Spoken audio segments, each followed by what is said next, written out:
This Connally Cadets broadcast on 107.9 The Bull and 365 Sports is presented by American Bank, Texas Contracting Solutions, Texas State Technical College, Bubba's 33, Texas Farm Bureau Insurance, Baylor Scott & White, Southwest Sports Medicine, and the Connally Athletic Booster Club.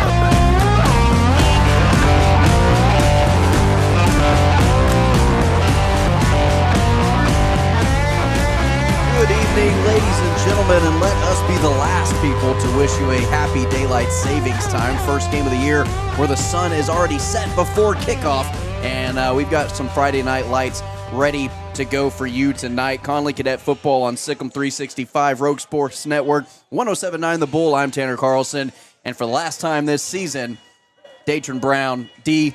It's one of those nights you got to speak with Coach Garrick about tonight. Eliminated from playoffs, this will be the final game of the year. Gatesville still playing for seeding, so that you've got a motivated team there, but you also have a motivated team in the Connally Cadets coming in at 2-7, winless in district play, and that's the motivation right there. Winless in district play. You don't want to have that moving into the offseason. You want to at least scrape out a win, maybe play a little bit of spoiler. Yeah, man, Coach Garrick was just – he's swimming in uncharted waters right now. We were talking about it. You'll hear it a little bit earlier tonight when I did my interview with him. He was just talking about, man, this is a situation I've never been in. I hadn't been in this in a while. He usually has a team that makes the playoffs. The kids played hard this year. He said he said he's never seen a team work as hard, not only the kids, but the coaching staff and himself, and not get the results. Mm-hmm. So right now he's just kind of spinning. He doesn't really know what's going on. But they do have an opportunity tonight to go out there and get a win and try to end the season on a win. This Gatesville Hornet team last season kind of flipped the script on Connally, so maybe they can return the favor tonight. Yeah, Gatesville coming in at a 7-2 record, 2-2 in district play, sitting at third place in the district in this final week of district play before going into the offseason, or not the offseason, but the postseason, I should say, offseason for the Connally Cadets. But coming in on a loss to Robinson last week, 35-14 to really solidify who was going to be that 2 seed. Mm-hmm. And now, if Connally wins tonight with China Spring pulling an upset against the Robinson Rockets, that would actually elevate China Spring up to the 3rd seed, and that would downgrade Gatesville down to the 4th seed. So Connally still has a little bit of a factor here within the district standings going into the postseason. Not only would it be sweet revenge for the Connally Cadet football team, but it would be poetic justice because, like I kind of alluded to just a second ago, it was just last season, the last game of the season, when Connally Cadet was sitting in the 3rd seat. It could have possibly, with a little bit of help, maybe made it to the 2nd seed, but because of a missed field goal and some things that went on in that game, they end up losing like 35-34. It was 35-34. Yeah. Connally was up by 20 in the first half, 20-0. Yeah. Then re-extended that lead after that lead was brought down to a 1-possession game. Going into the 4th quarter, brought it back to a 20-point lead, 34-14. Connally was leading in the 4th quarter, lost to Gatesville on the season finale with Gatesville scoring 21 straight points in the 4th quarter. Connally, like you alluded to, had a chance to win the game with about a 30-yard field goal. Wasn't able to hit it with Bazadula a season ago. And a little bit of a different story this year, but that kind of almost set maybe a bad omen for going into this season. Yeah. It's weird because it just feels like Connally, and then the playoff game was a complete disaster. Got blown out in that game last season, and then now you've had to ride throughout this season. So it's almost like it's come full circle of maybe this is the night where you can kind of get that monkey off your back going into next season, build on the success coming out here in Gatesville with a win tonight. Yeah, it's like they never reset. Yeah. That game kind of set them on this path, and they haven't reset. So maybe this is the game they need to kind of reset things back, get that axle back spinning the way it's supposed to spin, get things back on its axis, so to speak, because tonight would be just the perfect opportunity for them to do that. Nobody's expecting them to win. They're playing loose. Coach Garrick alludes to that in his interview. He just said, just go play football. You've got the athletes. You've got the talent. Just put it together. And those players that were maybe didn't want to take a risk because they were afraid of the coach maybe yelling at them or losing playing time. Well, what do they have to lose tonight? So they need to just let it all go and see what they can do and try to get a win tonight, because if they don't, this is going to be one of the first Connally Cadet teams to go winless in district. All right, let's go ahead, take our first break. When we come back, we will take a deeper dive into the district standings, some games going around within the district. Here this evening is the season finale of 4A Division II District 12, right before the playoffs, right here, Connally Cadet Football, Sikkim 365 Rogue Sports Network, and 107.9 The Bull. Hi, I'm Dana Hassel, President and CEO of American Bank. Waco is a great place for business, and for more than 70 years, American Bank has been the bank for business. We continue to invest in our growing community with state-of-the-art branches conveniently located to serve you within minutes. Our experienced bankers, lenders, and decision makers work directly with business owners like you every day, providing tailored solutions, timely answers, and local insights face-to-face. Schedule a meeting with one of our bankers today and find out what makes American Bank the bank for your business. Member FDIC. At Texas State Technical College, we believe when you invest in your future, you deserve results. That's why we're proud to offer our money-back guarantee program, where if you don't receive a job offer within 6 months after graduating, we'll refund your tuition. Now that's peace of mind. Visit tstc.edu for all the details. Texas State Technical College, home of the money-back guarantee. Texas Contracting Solutions is the premier name in Central Texas for select remodels and new construction efforts. With an extremely talented team, Texas Contracting Solutions can review your next project. With evolving landscape of real estate in Waco, whether you're looking to fix up your home before putting it on the market, looking to remodel a space in your home or business, Texas Contracting Solutions will help your plan every step of the way. Texas Contracting Solutions is committed to keeping your project on track, updating you on progress to bring to life your vision. Make sure you avoid any contractors in the area who do not manage with as much grace towards helping you understand as we do. Contact Texas Contracting Solutions today for your next project. Texas Contract Solutions, or email Mark at texascontractingsolutions.com or call him 254-424-1734. Everything we do for you. First Central Credit Union says it's game on. Lower your monthly vehicle payments by refinancing your vehicle with First Central. Make it a winning season with refinancing set to your preferences. You decide the due date and frequency. Financed elsewhere? Save money with a new local game plan. Apply online today. We make it easy to score at firstcentralcu.com. Membership and loan policy requirements apply. Member NCUA. At Ideal MRI, we feel blessed to be a part of the Waco community. We're a small family business here in Central Texas. At times like these, the cost of healthcare has never been more important. And unfortunately, significant illness and injuries still occur. That's why Ideal MRI is open and here to serve you through this difficult time. If you need an MRI, ask your doctor about Ideal MRI. You can schedule online in minutes at idealmri.com or call 833-IDEAL-MRI. And please, remember to follow CDC guidelines and practice social distancing. Stay home, except for the essentials, and be safe. Together, we'll get through this. This District 12 4A preview and scores is sponsored by First Central Credit Union. We have been serving the Waco area since 1937, striving to provide the best financial services for our members.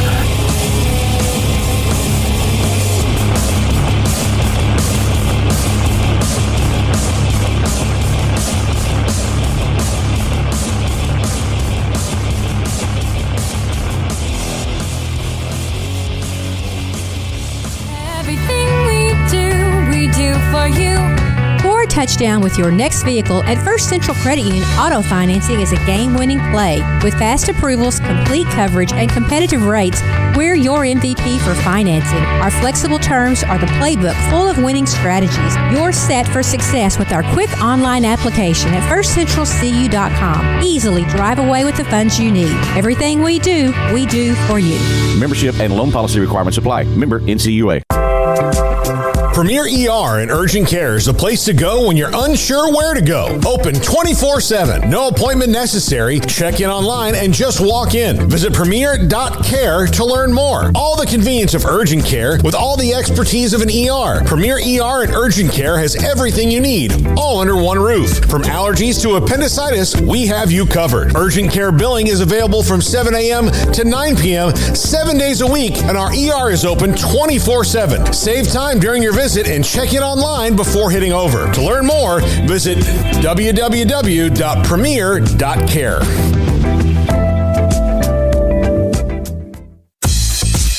Baylor Scott and White, Southwest Sports Medicine and Orthopedics, the team physicians for Baylor Athletics, specializing in diagnosing and treatment of any and all sport-related injuries. Celebrating over 2 decades of service to Central Texas, they tackle all surgical and non-surgical problems that arise from an active lifestyle. Trust the doctors that Baylor trusts. And when injuries sideline you, don't wait for Monday. Join us at 8:30 on Saturday morning for a post-game injury evaluation clinic. Baylor Scott and White, Southwest Sports Medicine and Orthopedics. We get you back in the game. Hi, I'm Dana Hassel, President and CEO of American Bank. Waco is a great place for business, and for more than 70 years, American Bank has been the bank for business. We continue to invest in our growing community with state-of-the-art branches conveniently located to serve you within minutes. Our experienced bankers, lenders, and decision makers work directly with business owners like you every day, providing tailored solutions, timely answers, and local insights face-to-face. Schedule a meeting with one of our bankers today and find out what makes American Bank the bank for your business.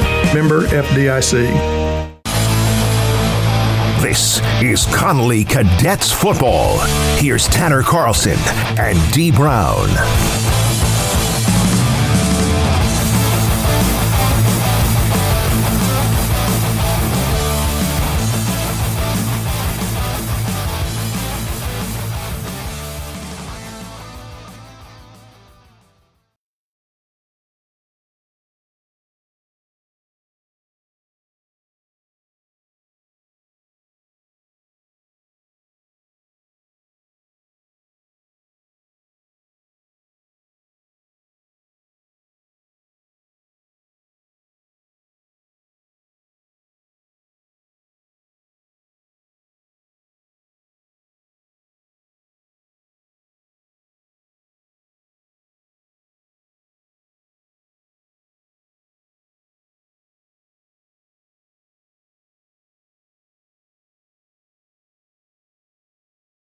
Up here, we got Taco Bell tacos. We got pizza, soft and hard. Yeah, and we got pizza delivered up here, and we got some just delicious dessert options. We got multiple options of brownies, and I don't even know what that other thing was. I think that's called Mexican wedding cake or something like that. Mexican wedding cake. There's a name. It's delicious. Well, I'm going to have some regardless. I've had a little bit of everything, and at halftime, I'm going to go grab some pizza, and I'm probably going to go grab a brownie, and I'm probably going to go grab a tres leches or whatever it is up there.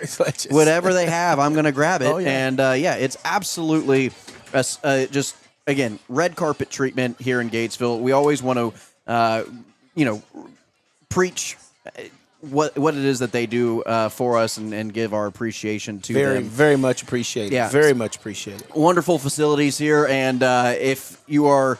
right now, we've got a little bit of a video technicality. We're working on getting the video up. We plan on having the video for this broadcast as well, so you can live stream on YouTube as well as listen to the audio and on 107.9 The Bull and whatnot as well. So again, let's take a look at our district standings before we get started here. In about 13 minutes, we'll have kickoff ready for you to go, and we'll hopefully have all those issues worked out and those kinks worked out by the time kickoff takes over.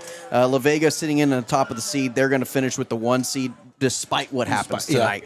They are district champions from last week, beating Connally, solidified that. Robinson beating Gatesville, put them and solidified themselves in that 2 spot. Mm-hmm. So the Robinson Rockets and the La Vega Pirates 1-2 going into this week. And the Pirates playing at Lorena, Robinson at China Spring. Now, if Robinson does have a little bit of a letdown game and they finish with a loss to China Spring, and Connally comes up and beats Gatesville, who's currently sitting in that 3 spot at 7-2, 2-2 in district season, that would actually push the Hornets down, and that would elevate the China Spring Cougars into that 3rd spot. And Connally would have a little bit of a different type of revenge from last season. We talked about that situation earlier in this broadcast. And so we will go ahead and then we're going to, obviously, Lorena sitting at the 5 spot, Connally at the 6 spot. So that is kind of where we stand right now. Those two teams out of the playoffs. The 4 teams are set. Yeah. That's happening. Yeah. It's just depending on where they're going to be going into next week, depending on China Spring and Connally's results of their games tonight. And as we saw last season, I mean, those seeds make a big difference. I mean, you had the Connally Cadet who was sitting in the third seed last season, and because of their loss to the Hornets, they ended up running against the number 1 seed Belleville and took a pretty good whooping last year, whereas the Gatesville Hornets ended up going 3 rounds deep into the playoffs. Yeah. I mean, it makes a difference. You're right. That's actually a really good point that you made, because depending on what your by district and area round look like, and the first couple of rounds, again, like you mentioned, Gatesville went 3 rounds deep a season ago after taking Connally's what would have been 3 spot after having a 20-point lead in the fourth quarter. Connally thought, hey, we got this 3 spot. That should have been Connally's run. Exactly. 3 rounds deep. Instead, that went to the Gatesville Hornets. They had a heck of a successful season last year, trying to build on it this year going into the playoffs back-to-back years. Let's go ahead and take another timeout. When we come back, we're going to hear from Coach Garrick in his pregame interview with D. Brown, and we'll get ready for kickoff here shortly.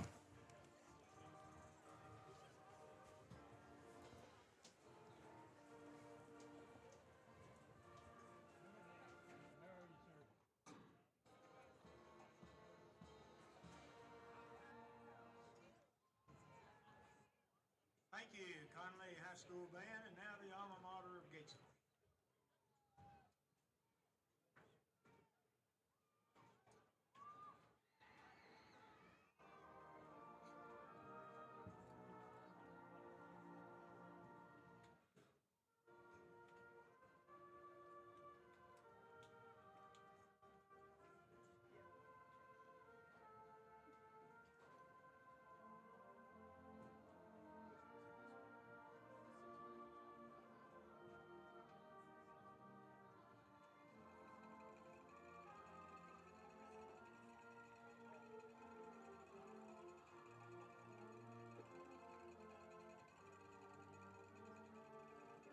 When we moved to Texas, we were like fish out of water. We didn't know anyone in our neighborhood until our Texas Farm Bureau insurance agent came to the house. She was so helpful and reassuring, a friendly face with that Texan hospitality I'd heard about. When we purchased a Texas Farm Bureau insurance policy, we knew we were making the right choice. We knew our family would be protected.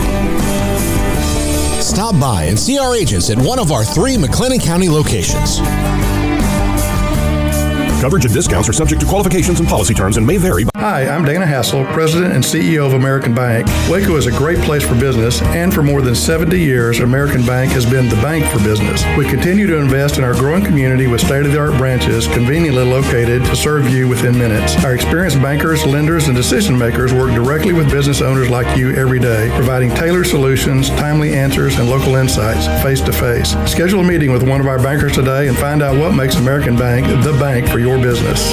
Member FDIC. Game day just got a whole lot tastier at Cajun Crab and Shrimp Waco. Whether you're huddling up for juicy crab legs, sizzling shrimp, or a full seafood platter, we've got the winning play for your appetite. And don't forget, our full bar is throwing drink specials all week long, keeping your team's spirit high and taste buds cheering. Kick off the flavor at 901 North Loop 340 in Belmead. Cajun Crab and Shrimp Waco, where every bite's a touchdown. The Motor Trend Truck of the Year is at Allen Samuels in Waco. It's the Make This the Summer Event Drive. Get a 2025 Ram Lone Star Crew Cab, $11,000 off MSRP plus 3.9 for 72 months. Or grab the award-winning 2025 Ram Half-Ton Laramie Crew Cab with $15,000 off plus 3.9% for 72. First responders an extra $500 off. Hot deals, big savings right now. Allen Samuels Dodge Chrysler Jeep Ram in Waco. Come by. Let's be friends. This pregame interview with head coach Terry Garrick is presented by American Bank. We're here with Connally Cadet head coach Terry Garrick. It's Friday night, coach. You got the Gatesville Hornets on the other side of the field. You drove up here to play a football game. but we were thinking you're in uncharted waters because you're looking at a situation that you hadn't seen in a long time. Your team's probably not going to make playoffs. What's the mentality like in the locker room for you, the kids, and the coaching staff? Well, we're all disappointed on a lot of things this year. We're frustrated on some things. It's not what we wanted, but I will tell you this. We've been talking to the kids about finishing, and not only that, how we finish this last district game. We think it's important that we go out and we prove to ourselves and everybody else that we got some talent and we can win. So kids have been practicing hard this week. We've been doing what we can. We sat down as a staff. We've already been making some notes for next year for off season, putting some changes in place already. And so tonight we're just getting ready to play Gatesville. We prepared all week really good for them. And so we want to get out and try to win this game. What's the mentality of your senior leadership? You've got some kids out there, man, that have really been impressive this season, even though the records haven't shown it.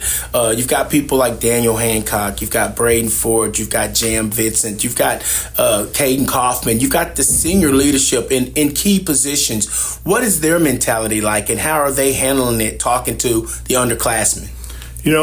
Some of them don't know what to think, to be honest with you, because we haven't been in this situation. But we have other seniors on this team that have played a significant role this year, like Roy Hitt, our right guard. Great young man, doesn't get a lot of credit for stuff, but, man, he comes to work every day. Great young man, gets after it, and he shows with his his actions on the field how hard he plays. That's his leadership ability. And then you have other ones that have different type of leadership ability. Some of them are more verbal, but this is a great senior class. I love this senior class. It's one of my favorite senior classes ever. And the most disappointing thing is we've got 2 wins on the year. And that's not what I wanted for him by no means. Yeah. Well, this Gatesville team, they're a pretty salty team. They're one of those try-hard teams. They've got talent on the field. They've got a little bit of size. They're 7-2. So they're right up at the top of the district. What are you going to have to do tonight to kind of control that? Well, I think we have a great plan defensively. We're going to have to stop the run, number one. But they got some weapons on the outside, too. Number 10, he is a playmaker. He's a really good athlete. He's about 6'2", 200 pounds, and he can run. He can catch the ball. He can kind of do it all. And so we're going to man up and put some of our athletes on some of these guys, and then we're going to stack that box and try to eliminate that run just as much as we can. We need to get some turnovers in this game. Some turnovers would be big. We had a few of them against La Vega last week, but we didn't capitalize on them. So this week, goes to get some turnovers and to capitalize on some of that. Defensively, they're a very sound team, play very hard. Their kids just play hard, coach well. They try to plus you in the box. So we're going to have to out-formation them on some stuff so we can get some extra guys on hats. And we're going to have to be able to run the ball this week or tonight. And then not only that, we're going to have to complete our RPOs, our quick game stuff to open up our other passing game.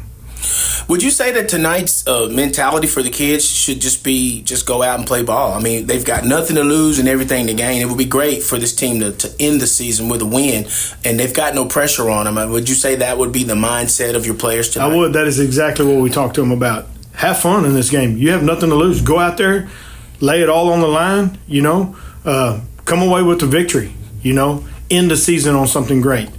And I think our kids can do that. And we got some great kids, and they've been working hard. So we're going to get out there tonight and try to put it all together. Well, Coach, we've enjoyed being able to call your games this season. You, the coaching staff, and the kids have given us a lot to cheer for. We appreciate you allowing us to come inside and to be part of this. So we wish you luck tonight, and we hope that everybody comes out the game safe. Thank you. Yes, sir. Thank you. That was Coach Terry Garrett on 365 Sports, Rogue Media, and 107.9 The Bull. And we welcome you back. Great interview there with Dee Brown and Coach Garrett kind of leading us into this week's game against Gatesville, the season finale. And I think one thing that's really important not to forget is the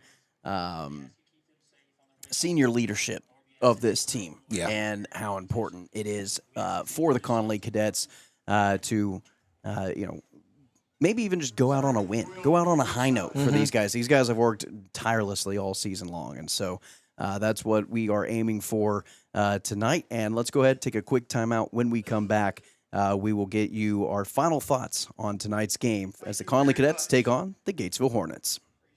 Hi, I'm Dana Hassel, President and CEO of American Bank. Waco is a great place for business, and for more than 70 years, American Bank has been the bank for business. We continue to invest in our growing community with state-of-the-art branches conveniently located to serve you within minutes. Our experienced bankers, lenders, and decision makers work directly with business owners like you every day, providing tailored solutions, timely answers, and local insights face-to-face. Schedule a meeting with one of our bankers today and find out what makes American Bank the bank for your business.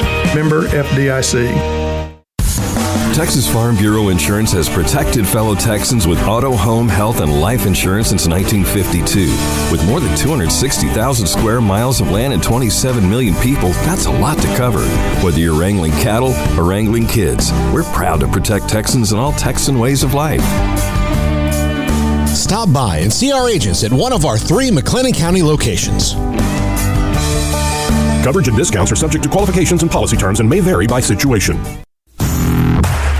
Hi, I'm Mark Stewart with Berg Colgan Ford. It's that time of year. It's football season. Berg Colgan Ford is a proud supporter of Connally High School football. BK Ford is proud to sell the #1 truck in Texas, the F-Series truck, led by our leading rusher, the F-150, 47 years in a row. Come see the largest showroom in Texas and experience better at Berg Colgan Ford.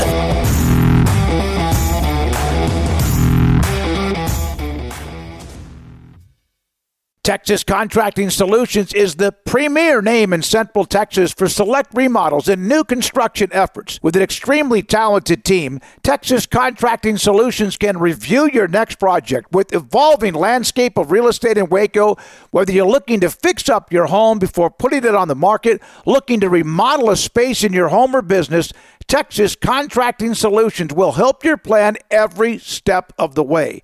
Texas Contracting Solutions is committed to keeping your project on track, updating you on progress to bring to life your vision.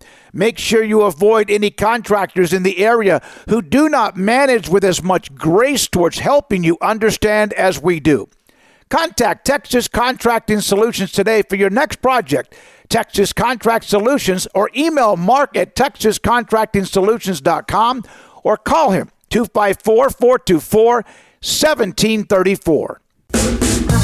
Remember when you had a guy, someone who could fix anything? They're still out there at Batteries Plus. With their quick solutions and expert advice on batteries, key fobs, and phone repair, Batteries Plus will have you in and out and on your way in no time. Batteries Plus, the experts in charge.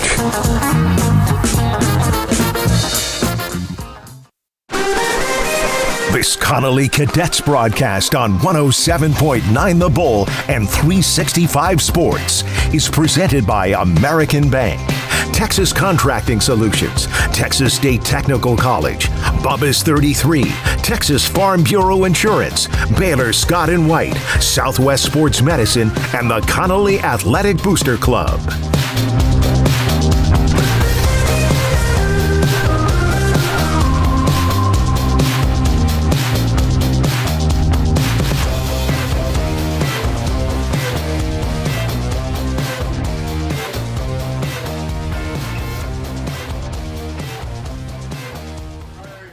You take a look at these two teams coming in here tonight, and again, you look on the stat sheet, Connally with the advantage in a lot of these statistical categories going into tonight. We talk about it almost on a weekly basis, how Connally's averaging more rushing yards, they're averaging more total yards, they're averaging more passing yards. They've got just as many points per game as this X team, whatever you name it, insert team here, and yet for some unknown reason, Connally unable to get into the win column this year. A lot of just bad bounces haven't gone their way. A lot of just miscues, whether that be self-inflicted penalties or, busted coverages in the secondary or just not tackling as well as you should have. At the beginning of the season, they've fixed the tackling issue a little bit as the season has gone on. But it just has been one of those years for the Connally Cadets. And again, same story. Connally coming in, averaging more total yards, more rushing yards, more passing yards, more offensive efficiency. But again, they've got to be able to stop the opposing team from scoring, and that's going to be the task here tonight against this Gatesville team who has plenty of options offensively that can score the rock. You know what's interesting about that? They do seem to have more passing yards, rushing yards, total yards. But the one thing that I did notice that Connally was a little bit, I guess, lacking in was they tackles per game. So it seems like Gatesville just has more tackles per game now. Is that because they just have more opportunities to make tackles, or is it just because Connally is missing a lot of tackles? Right. I think it could be both of those. But they're going to have to fix that. They're going to have to figure out a way to just take all of those numbers, because numbers, you can make numbers do what you want numbers to do. They've got to figure out a way to get a W tonight. It doesn't matter what you have to do. Like that coach for the Detroit Lions, if you got to bite him on the kneecaps, then you bite him on the kneecaps. There you go. Dan Campbell, a wise man, wise beyond his years. Yeah. Well, here we go. Ready for kickoff. We've got the video coverage for you on YouTube. We are also on 107.9 The Bull for your radio broadcast as well. And we are ready for the opening kickoff of the season finale with Eduardo Silva, the kicker for the Gatesville Hornets, in their all-black unis with the gold lettering, gold trimming. And the Connally Cadets will receive white helmets, white jerseys, blue pants with the blue lettering, and blue numerals with the silver trim. So we are underway here tonight as Silva boots this one to about the 25-yard line. Fair catch caught, and the Connally Cadets will take over at the 25-yard line. Connally Cadets are going to have to definitely be aware of all the movement that they're going to be seeing, both offensively and defensively, from this Gatesville Hornets team. They like to move people around. They're going to be basically in the 3-3 stack type defense, but they're going to move a lot. So they're going to have, and they're going to try to test the gap integrity. So what Connally's going to have to do is make sure that when they get on the block, they're going to have to stay on the block. And those running backs are going to have to basically just find a slot, find a hole, find a crease, hit it, and go. I think Connally's team speed overall is a little bit better, so they may be able to get some big plays. Connally Cadets and Caden Kaufman doing better at making the reads offensively. Going to have to do good at making those decisions here tonight as Braden Ford, first carry of the ball game on the opening play, and he gains about 3 yards. That's not a bad play. I mean, that's just pretty much just just run it off the tackle. Braden Ford's one of those kids that runs behind his pads really, really well, and he got a good push over there on the side with Daniel Hancock. Vashawn Richardson lined up at the tight end spot. Got 2 lead blockers in for Braden Ford, and it'll be a play-action pass to Katie Linval. Comes back to it, makes a man miss, gets drug out of bounds. Gain of about 4, maybe 5 on the play. That'll make it third and short, third and about a yard. Now, that's what you want to do. You want to see plays like that. Get the ball in your playmaker's hands quickly and let them make a play. They're in front of the change now. If they can do this all night, they're in for a good night. Again, another heavy set package in on the offense. Caden Kaufman at the shotgun quarterback position motions Vashawn Richardson over, and they run it behind him to the left side, and now Braden Ford's got room to run. Braden Ford gets a solid 11-yard gain, and he's brought down for a first down just shy of that midfield 50-yard line marker. That was a touchdown saving tackle by Grady Keaton. Had he not gotten low and got Braden Ford to the ground, that young man's running to the end zone right about now. That's a good off-tackle play. That's what they're going to have to do and expose this Gatesville defense with their speed. Gatesville pushing up closer to that line of scrimmage now after a couple successful run plays. Braden Ford gets the carry again on first. Maybe another 2-yard gain to set up 2nd and 8. The fact that you've got the Gatesville defense kind of creeping up to the line of scrimmage and crowding that box, it's going to open up your slants. That's going to open up your bubble screens out here in the flats. And I'm telling you, this Connally Cadet defense, offense has got some speed. If they can get the ball out here in space, it's Katie bar the door. Coach Garrick might have a strategy that he's ready to employ here tonight. Instead of trying to score fast with big plays, take some clock off. Take some time off the clock with some shorter plays that stay in bounds, run some clock, limit the possessions for Gatesville, which also limits the possessions your defense is on the field. And this is exactly what they're doing. If they can do this, if you're in the midst of doing just what you said, if they can continue to stay in front of the change, this would work for them. 3rd down and about 2 to go. 12 personnel, 2 tight ends set, and a quick play-action pass to Katie Linval. Good for a first down, and he's brought down at about the 35-yard line. Gain of 8 on the play. And Katie Linval in this offense moving here. He's got 2 catches on this opening drive. And both times that was Clark Allman. That was a nice tackle, another touchdown saving tackle because he's one tackle away from going to the end zone right there. Flag here and a false start against the Connally Cadets. And we'll see. Wow. Number 60, that's going to go against Leo White, the senior, at center. At center. It's hard to false start as a center. I don't see how you do that. Did he flitch? Did he move? I mean, they let him move the ball around quite a bit. I remember when I played, once your hand was on the ball, it stayed there. 1st and 15, now ball at the 40-yard line. And a little reverse jet sweep to Katie Linval. He's got blockers in front, and he's got numbers. Katie Linval get about 5 yards. I'm thinking if he bounces it to the outside instead of the inside. I saw that. He's got a chance to score 6 there. It did look like he may have misread his blocks on that one because, and normally with a guy with speed, most of the times they want to take it to the outside. But Linval saw something in the inside, and, it was too much traffic in there. He made the decision. I just think he made a quicker decision than he realized because the outside lane opened up way more than the inside lane. Braden Ford with a run up the middle here on 2nd and 10 and gets a couple of yards in his favor. Now 3rd and 8 coming up for this Connally offense, and this is the longest 3rd down conversion they've been faced with here on the opening drive. And once again, it goes back to Connally having penalties that cause them to stall drives. Started this drive at their own 25-yard line. They are now set up at the Gatesville. That should have been a free play. 35, and a encroachment penalty offsides against Gatesville. Why not let that play run? Can you help me out with that, Tanner? Usually that's free play, isn't it? If I was Coach Garrick, I'd be yelling at the officials to say let that be a free play. I'm not sure. It wasn't the only time they blow it dead is if it's unabated to the quarterback. Exactly. And by no stretch of the imagination was that unabated. So 3rd and much shorter than 8 at about 3rd and 3 here after the 5-yard penalty. And it's a direct snap to Daniel Hancock. Love the play call. And the big man gets a 1st down on 3rd and 3. That's my MVP right there. I had a brief conversation with Daniel Hancock prior to the game. And I looked at him and I said, Daniel, just leave it all out there. He said, yes, sir. I got you.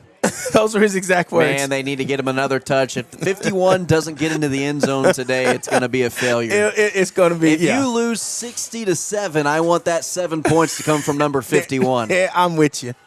1st and 10. Man in motion.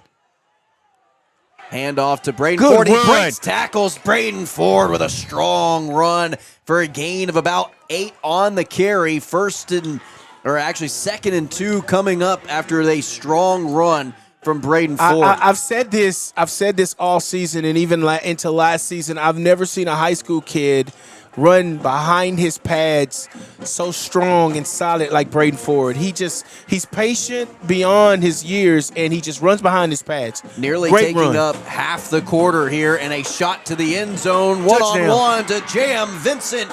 He goes up, he climbs the ladder, and gets a Bam Builders touchdown, Connally.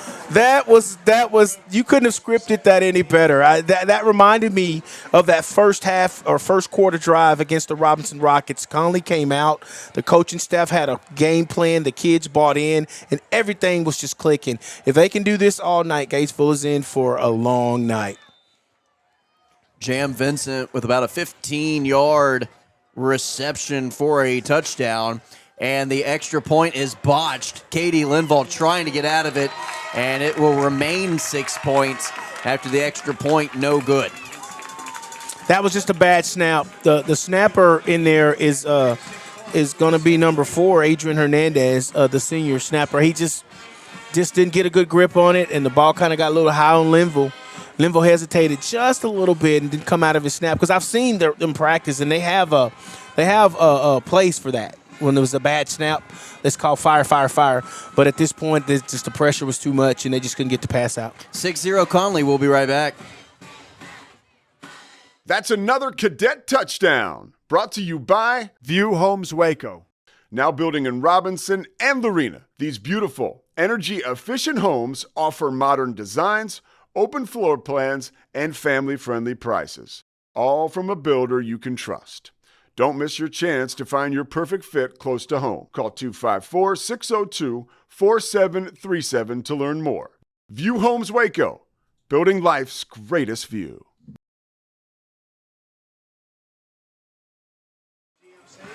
After a nearly 6-minute drive, a 5.5-minute drive, an onside kick to start things off here after the opening kickoff, and it bounces off the up man for Gatesville. Still a live ball, and Connally fighting for it. Connally saying they've got it. Now the recovery is on the Connally sideline. Still fighting for it. And we have not seen a signal yet. Connally saying they have it. It looked like Connally Cadet got on that ball, but it was a scrum for a while. And the referees will point Conley's favor. The surprise onside kick on the opening kickoff following your score. And the Connally Cadets will double up on possessions here, and they will continue to have their offense on the field after scoring the game's opening drive touchdown. And it's something to be said about just playing loose. Just going out there and just letting it all hang out. I mean, it's so far so good. The Connally Cadets look like they want to get this win tonight, and they're playing like they had the potential to play all season. Early goings after the 5.5-minute drive on a scoring drive to open this game up. Connally kicks a surprise onside. They recover it, and now their offense back out onto the field, and it is a Braden Ford run to the left side. And the Gatesville Hornets, they're swarming to the ball carrier and tackle him at the line of scrimmage.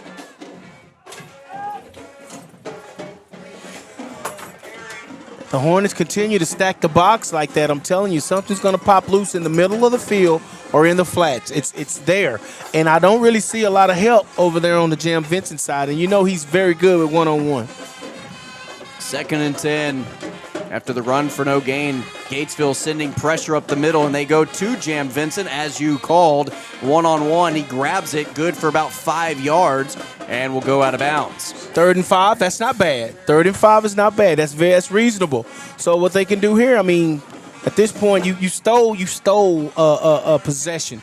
So I don't know. Are they in 4-down position? We'll see here. Absolutely. What they can get on this 3rd down. I wouldn't bring Alan Martinez-Tejas out for anything in this game.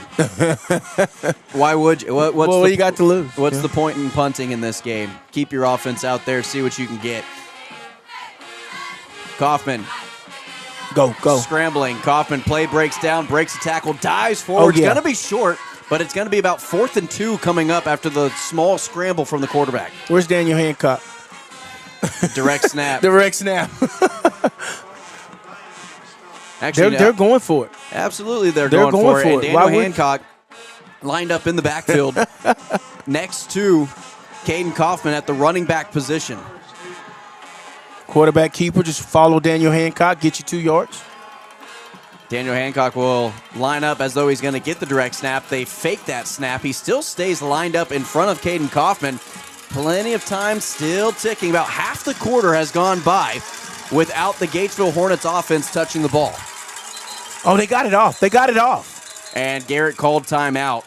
And with just about half a second left on the play clock, and it'll be a Coach Garrett Connally Cadet timeout. We'll take it with them. We'll be right back.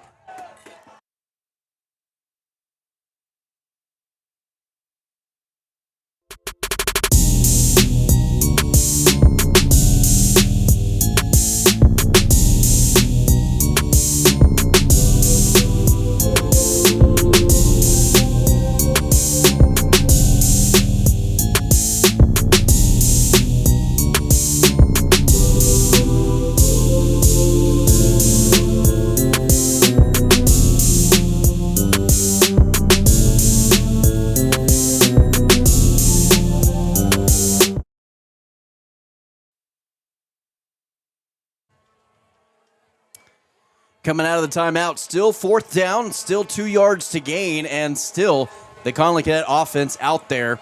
And it looks like Daniel Hancock kind of more lined up in a fullback spot more than a running back spot. 4 wide receiver set. And it's Caden Kaufman with the snap. Kaufman, quick pass, and it's completed to Chris Nobles for the first down. And that is a 4-yard gain, and the Connally Cadet offense stays out on the field. They have looked really crisp, other than the false start on the center, which I'm still trying to figure out. The Connally Cadet offense has looked crisp tonight. I mean, they're hitting things. The timing is there. If they can keep this up, it's going to be a long night, like I said earlier, for the Gatesville Hornet defense. Kaufman gets the snap, and he hands it off. This is Javian King, and King good for a solid 6 yards on the first down carry. And the best way to keep the opposing team from scoring is to keep the opposing team on the bench. There you go. Keep the offense from getting the ball. And that's the strategy here tonight for the Connally Cadets. Limit the amount of possessions the Gatesville Hornets are going to get on offense.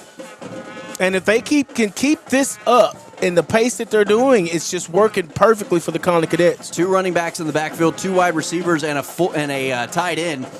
And it's going to be another run for Braden Ford. He holds on to it, maybe gets a yard at best.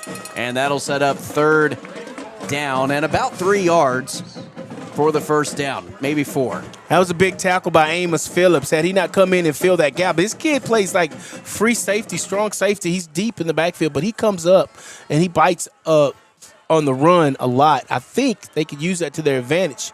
If you can get play action working, because the running game has been working for the Connally Cadets. Play action, you're going to have something open deep middle. Conley using that clock. This is unreal that there's 4.5 minutes remaining in this quarter, and Gatesville has yet to touch the ball. Deep pass, K.D. Linval. He's grabbing it. Had his arm extended, and the ball was overthrown, falls incomplete. Caden Kaufman took a shot on that throw, gets up slowly, but still gets up nonetheless. 4th and about 4 to go, and it looks like the offense is coming off the field. I'm going for it right there. Absolutely, I'm not punting. Maybe there's a fake punt in their life. Who knows? There's not a world that there was an onside kick earlier. That if Tanner Carlson is the coach of this Connally team, that he's not going for this 4th down. High snap nearly over the head of Alan Tellez. And Martinez Tellez drops it into the end zone, touchback, 20-yard line. Gatesville's offense coming out onto the field for the first time in this game. 4:09 remaining in the first quarter of play. Great strategy coming out of the gates for Coach Garrick, and great execution from the players on the field. Well, I mean, this is exactly what they needed. I mean, they came up a little bit short on that stolen possession right there, but still, they're showing some fire. I kind of wish they'd have just maybe gone for it right there. I mean, what's the difference in maybe 10 yards? You've given up net yardage of about 10 yards. About 10 yards, yeah. Yep. And you're playing really with nothing to lose at this point in the season. Nothing to lose. By 1 or lose by 100, it doesn't matter at this point. So the first time we get a look at this Gatesville offense, and it's a run play, and it's a reverse jet sweep. Flag comes out late, and that is Amos Phillips on the carry, and it looks to be in the area of holding. This one could be coming back. Yeah, that may have been some motion moving or something, or blocking the back or something. But you see the white hat. He's pointing at his flag, so he saw something. It is a holding penalty against Gatesville, spot foul, and it'll be first and quite a bit. Looks like they're going back all the way to about the 10-yard line, so at the line of scrimmage, and it'll be 1st and 20 from the 10-yard line. So Gatesville comes out, runs their first play from offense at the 4-minute mark, and they get a holding penalty that pushes them back 10. I mean, if they can continue to possess the ball like they have and get Gatesville in a 3-and-out here, Connally is really setting themselves up for a win. Quarterback for the Gatesville Hornets is Garrett Keaton, and Keaton throws a swing pass out wide to the running back, and the running back tries to gain back the yardage lost. He does, and then some. 15-yard gain by Amos Phillips. Amos Phillips, they're going to give the ball to him in a lot of different ways. They're going to throw a lot of quick screens. They're going to throw a lot of little pop passes to him. They're going to show you a lot of eye candy. What Conley's going to have to do is they're going to have to show eye discipline. They're going to have to make sure that they don't get out of their reads because of all the movement and things that they're seeing, and stay basic. Yeah, they're getting sucked into the play, and Gatesville Hornets goes the opposite direction when they overcommit. And now here is another run play. This time it's almost the exact same play. They got called for a holding to Grady Keaton this time. And Grady Keaton maybe back to the line of scrimmage. 3rd and 4 coming up for the Gatesville Hornets.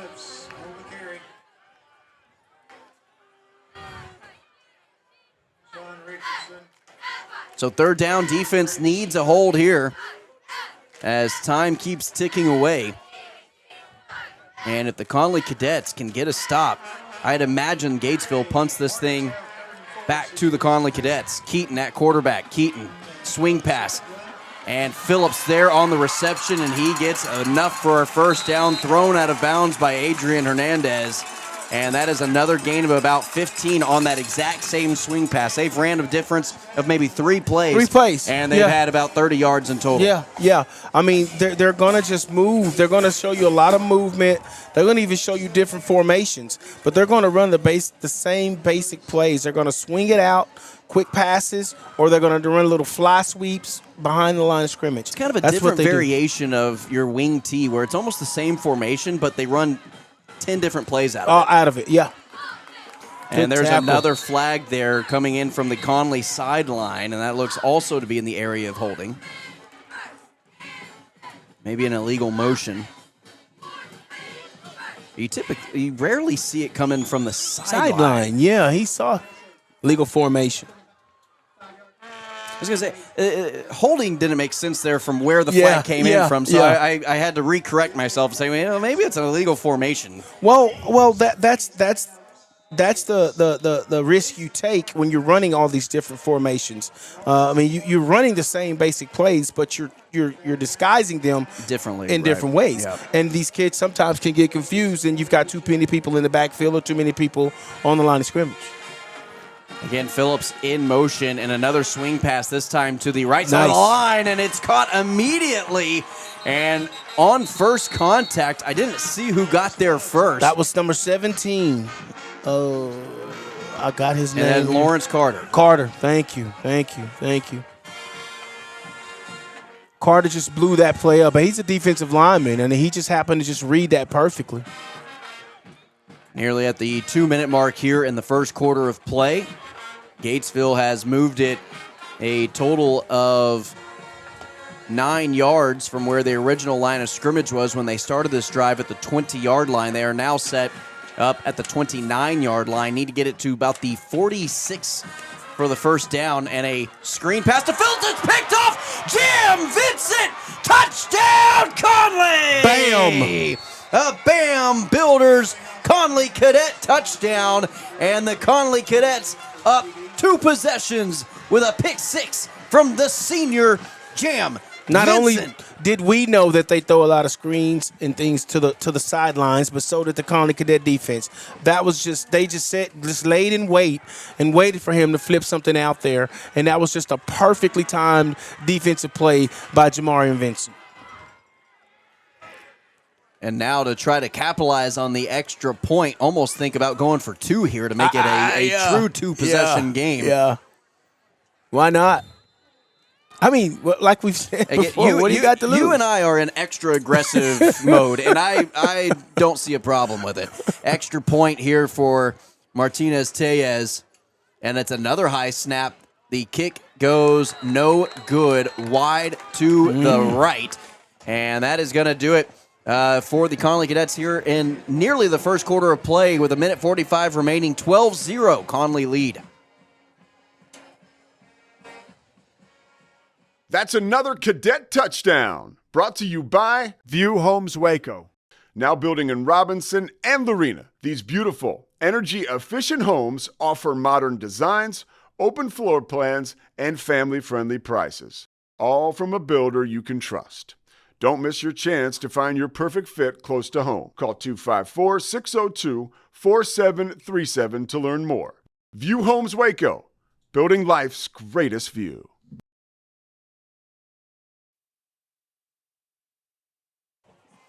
And the Connally Cadets have the least amount of points you could possibly have after scoring two touchdowns in the first quarter. It's 12-0. Jam Vincent responsible for both of those touchdowns. He just needs a special teams return for a touchdown to hit for the cycle. Oh, yeah. He's got one on offense, one on defense, and believe me, we've seen him hit for the cycle and before. We have. It's not like it's never happened before. It's happened multiple times. It can happen. Jam Vincent with a pick six on that screen pass, where it was just overthrown from Keaton, and it actually, Jam Vincent, you very rarely see screen passes go this way. Yeah. He was behind the wide receiver, was able to take it to the house for a house call, 29-yard return for a touchdown, and now it sends the offense of the Gatesville Hornets back up in another onside kick, big bounce, and that's easily recovered by the Connally Cadets. Oh, yeah. That's Javian King with the recovery. And he took a blow.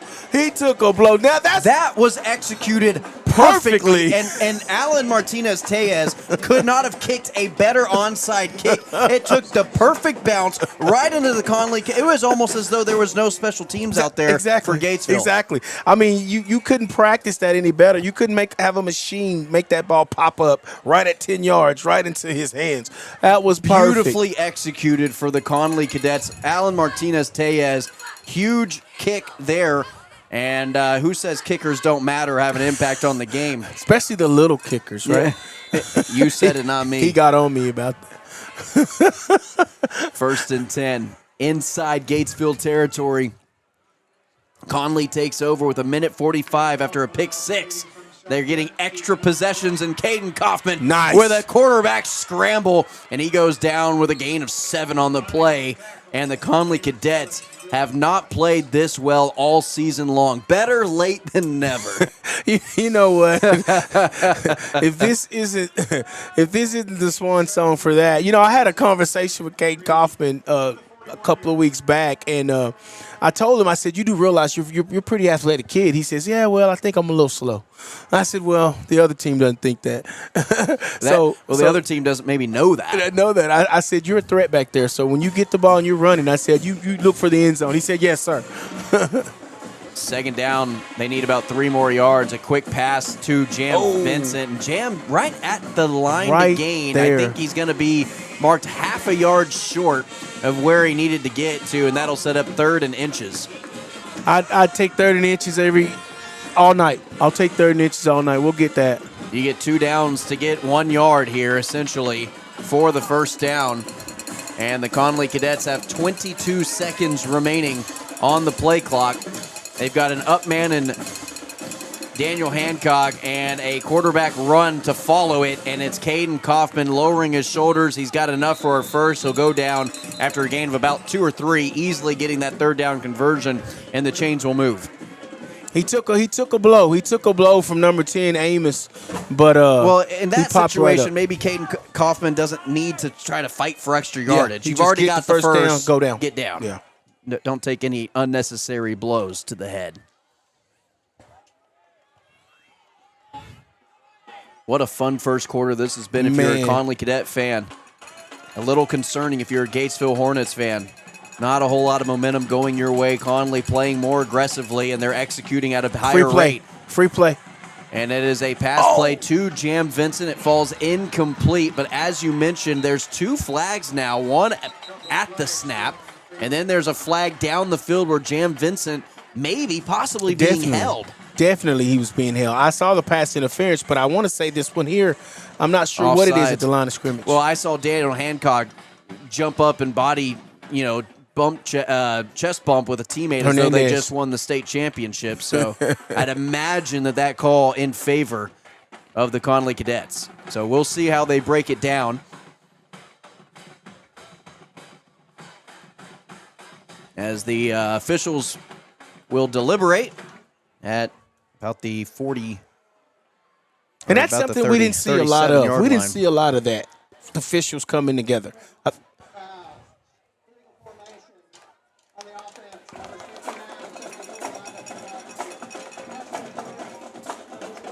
So pass interference and an illegal formation. Those 2 plays offset. 1st and 10 coming up for the Connally Cadets. No harm. A couple of fouls. Yeah. No harm, no foul. We'll start over. No harm, but there were 2 fouls that offset And so we'll reset with 1st and 10 at the 36-yard line. Connally inside Gatesville's territory. 27 seconds remaining in the first quarter that has been primarily dominated by the Connally Cadets. Handoff up the middle to Braden Ford, and a lead block that wasn't had by Adrian Hernandez. If Hernandez makes that block on the linebacker, that could possibly free up Ford for at least a bigger gain. I'm not saying frees him up for a score, but he doesn't get hit at the line of scrimmage. He gets positive yards there, at least 2 or 3, if anything. Looks like Coach Garrick's calling a timeout. No, that's going to do it for the first quarter of play. Yeah, just like that, in a blink of an eye, the first quarter wrapped up. And the Connally Cadets lead this thing after 1 quarter of play, 12-0. We'll be right back.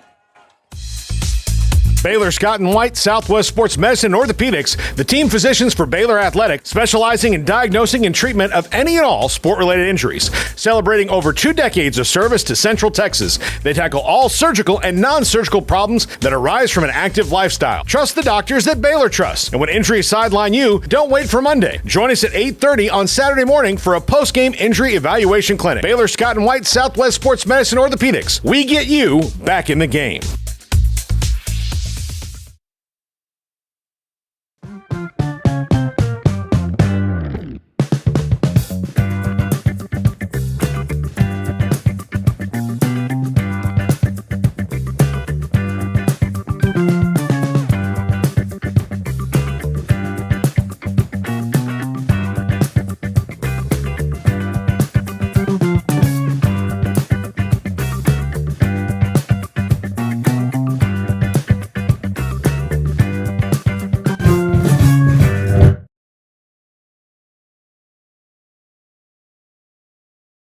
Tough Shed is #1 for a reason. We started building sheds in 1981. Most of them are still standing. That's because our sheds are made to last right here in the USA. Customize yours to get exactly what you want. Then we deliver and install for you. With finance and payment options, you might be surprised at how affordable a Tough Shed is. Design your dream shed or garage at toughshed.com and visit our Waco showroom located at 7705 Woodway Drive near Santa Fe Drive. Dream, design, deliver, install. Tough Shed.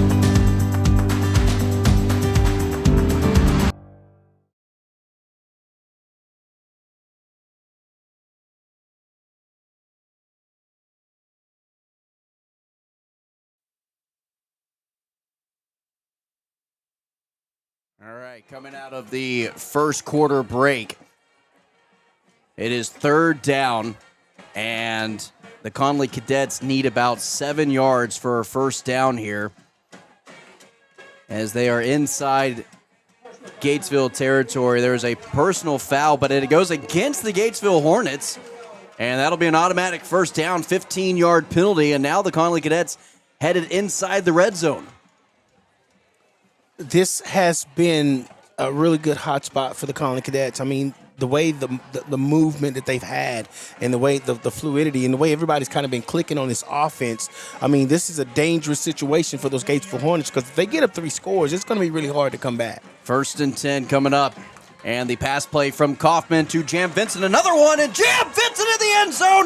Touchdown! Connally Cadets, a bam! Builders touchdown. Bam. I'm not understanding it. Jam Vincent may not be the tallest. He may not be the fastest. He may not be, he is both of those things, in my opinion. He's the tallest and the fastest on the field. But I don't understand why teams still take that risk and not just double team him. I mean, the young man, if you get him out there in space, he's going to outrun most people, and he's going to go up and get the ball. He high points the ball better than any high school kid that I've seen in a long time, and the young man is just good at what he does. So somebody's got to figure that out. And the 2-point conversion is good. It was a pass to Braden Ford. And it was a pass to Braden Ford, and Daniel Hancock is just living in the moment. Absolutely love it. Coach Garrick is saying, hey, calm down, young blood. We got a little bit more to go. Don't use it all. But you know Coach Garrick secretly deep down inside. He's loving it. He's loving every bit of it. Coach Garrick loves to see his seniors have a good time. And he basically said that in his interview today. He hates it for the seniors, how the season has gone. But now, I hate to bring up bad memories. Okay. This is a 20-point lead in the first half. Don't do it, Tanner. And we saw the exact same score a season ago where the Connally Cadets started last year's game with a 20-0 lead in the second quarter. You did it, Tanner. You did it. Tanner, that was at Mac Peoples. We were at McCain. That is a great opportunity for this coaching staff. Not to bring it up. I wouldn't even bring it up. Don't mention it. But just for the coaches to keep it in the back of their head saying, hey, foot on the gas. Thank you. Keep your foot on the gas. Don't let up for nothing, because you've seen what letting up will do and can do. And I think this team is hungry for a win, man. They hadn't had a win since week 2. Yeah. So they're hungry for a win. And this team is definitely more talented than a 2-7 team. Most definitely. Most definitely. Connally Cadets lead 20-0 here in the opening seconds of the second quarter. In fact, 17 seconds into the second quarter, I beg your pardon. Onside kick again? What are you thinking? Absolutely. I think Gatesville's recover team is out there as though they are trying to recover an onside kick, and a pooch kick to about the 25-yard line is going to be recovered and returned out of bounds just past the 30-yard line. In fact, they're going to mark him right at the 30-yard line. So really, with it being an onside kick recovery, that wasn't that bad of a return. It really wasn't. It really wasn't. I mean, and had he put a little less air under that thing, it would have hit the ground and probably scooted out, and would have really been some issues, because the recovery team was going. So 1st and 10 now, and the Gatesville Hornets will take over at about the 30-yard line. Connally's defense coming back out there. I don't think that they've held any team at this point in the season a shutout in the first quarter going into the second quarter. And a gain of no yards, maybe one on the carry, to start this drive off here for the first possession of the second quarter for the Hornets. I believe that was Samuel Cox, who just kind of stood his ground. I mean, it's almost like he had a guy on his hip and a guy on his right side, but he stood his ground and still was able to turn that runner away and hold him up enough for the other teammates to come and help make that play. That was good defense. Yeah, we mentioned how good this defense has been tackling as of late. Struggled early on in the season. Tackling has become much better. Nice. And right off the edge, that's Idris Lee with the tackle at the line of scrimmage. No gain on the play, 3rd and 9. You get him out of here in 3 and out, man. I'm telling you, the momentum would just blow up on the other sideline. That Connally Cadet team is just fired up right now. I mean, if they can get them out right here, I mean, that's 3rd and 9? 3rd and 9 coming up for this defense. Can get off the field here with a stop. Unless Gatesville also feeling a little bit of the pressure wanting to be a little aggressive here to avoid any type of letdown. Watch Amos. Play action pass, and it is intercepted by Katie Linville. Katie and Jam Vincent with interceptions in this game. The perimeter game has just been dominated by the Connally Cadets. They have figured out this Connally Cadet defense has just figured out this Gatesville Hornets offense. I don't know what it is, but they seem to not be able to do anything that they have been doing all season. They figured it out, and these kids come to play tonight. I don't know if it's just because they got nothing to lose or what. They're playing with a different type of energy than we've seen, maybe a little bit looser, because it felt like they were applying the pressure themselves of just trying to push the issue of trying to get a win in district play. Now that option is alive here, in the final game of the season, but playoffs is not. This team is playing freely, and Jam Vincent gets a completed pass to him on 1st down for a gain of about 6 on the play. 2nd and 4 coming up. if they can stay in front of the chains like this all night long, I mean, this is going to be an awesome night for the Connally Cadet offense. Caden Kaufman takes the quarterback run himself and will get a couple of yards. It brings up third down, but third and manageable. Staying ahead of the chains, no self-inflicted wounds with stupid penalties is something the Connally Cadets have thrived off of here tonight. Most definitely. Now, you've got 2 plays here to get a first down. And you're at third and 4? Yeah, third and about 3. And they can use 2 plays to get 3 yards here for the Connally Cadets. And it's another direct snap to Daniel Hancock. This time he's blown up right at the line of scrimmage. However, he falls forward. He picked up. Got 2 yards. He was hit at the line of scrimmage, if not behind the line of scrimmage. And he powered his way through to gain a couple of yards. And it sets up 4th and inches. If they had an offense where they ran a fullback, I think Daniel Hancock would be wearing number 44. Oh, I would absolutely love it. I mean, he had a little side step, little shimmy there. You know, instead of the direct snap, I'd like to see a little flat route pass to him in the open field and see what he can do there. Why not? Ford lowers his shoulders, runs behind his pads, and gets a first down. It's got to be. On 4th and inches. That's just enough. And the Connally Cadets with a new set of downs. However, coming off the field limpy is Roy Hitt, the senior guard. And they're going to need him in this game if they're going to want to have continued success in the ground game. The official on that side, okay, the white hat just they've got to move. They've got to move the chains. There's no way that was short. Yeah, I don't know why that official didn't call it. The guy who's over there with the chains, he just kind of stood there, and the white hat had to come in and make the call.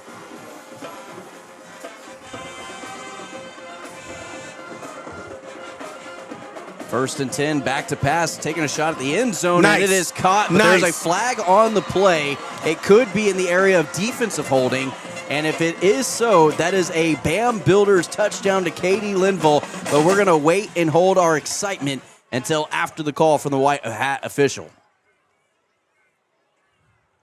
Man, I tell you what, Kaufman is seeing the field. Cam tremendous. Vincent is just feeling himself here tonight. This is his last one. Why not? That is going to go against Connally. Illegal chop block. It's a 15-yarder. It pushes him back. So going from about a 25-yard touchdown pass, it's going to end up going back 15 yards, and they're going to mark it at the 40-yard line. So Connally pushed back a lot here. First and 25 following the personal foul. Don't see a lot of personal foul 15-yarders on the offense. No, you don't. And Connally has an uphill battle to climb here now. But Katie Linville getting involved here, feeling himself as well. Got an interception on the defensive side of the ball. Had a touchdown just taken away from him. And now a run from Braden Ford. Not getting back to the line of scrimmage, maybe losing a yard. And it'll set up second and just as long. Yeah, there was just nothing there. I mean, they just kind of they were there waiting. Didn't get a push. You know, maybe they're trying to get away with a draw play or something along those lines. And defense was not caught off guard.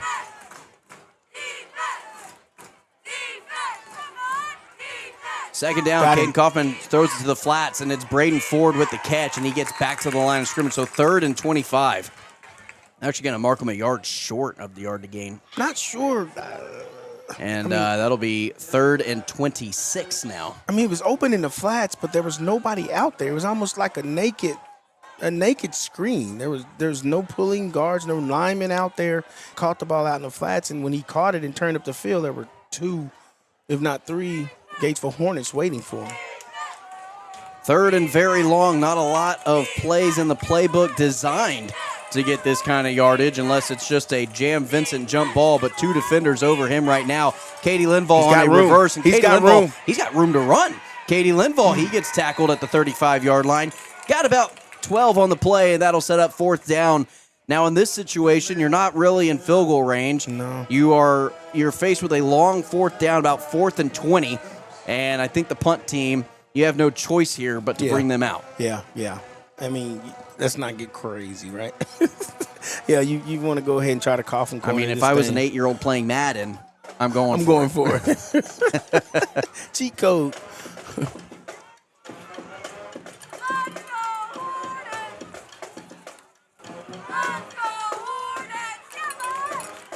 Alan Martinez-Tejas needs a little pooch kick right here that ends up just short of the goal line, and it carries on him into the end zone. Too much power on it, too much leg, not enough touch, and that'll give the Hornets the ball back for their third possession of the game with 7 minutes, 19 seconds remaining in this first half of play. Let's go ahead and take a quick timeout, and we'll be right back. That's another Cadet touchdown, brought to you by View Homes Waco. Now building in Robinson and Lorena, these beautiful, energy-efficient homes offer modern designs, open floor plans, and family-friendly prices, all from a builder you can trust. Don't miss your chance to find your perfect fit close to home. Call 254-602-4737 to learn more. View Homes Waco, building life's greatest view.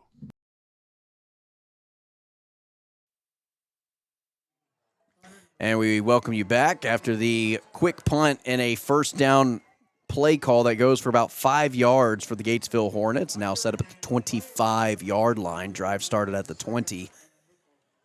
But Connally's done a great job of possessing the football.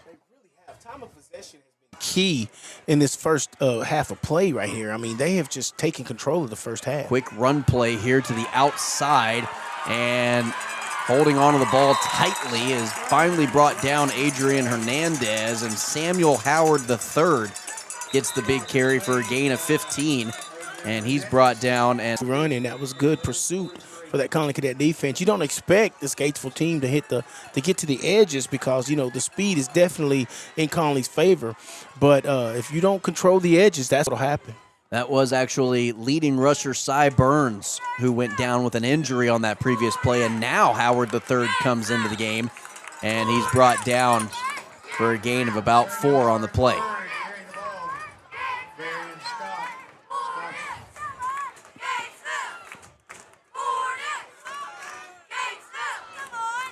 So Connally trying to hold on to this lead as we were halfway through the second quarter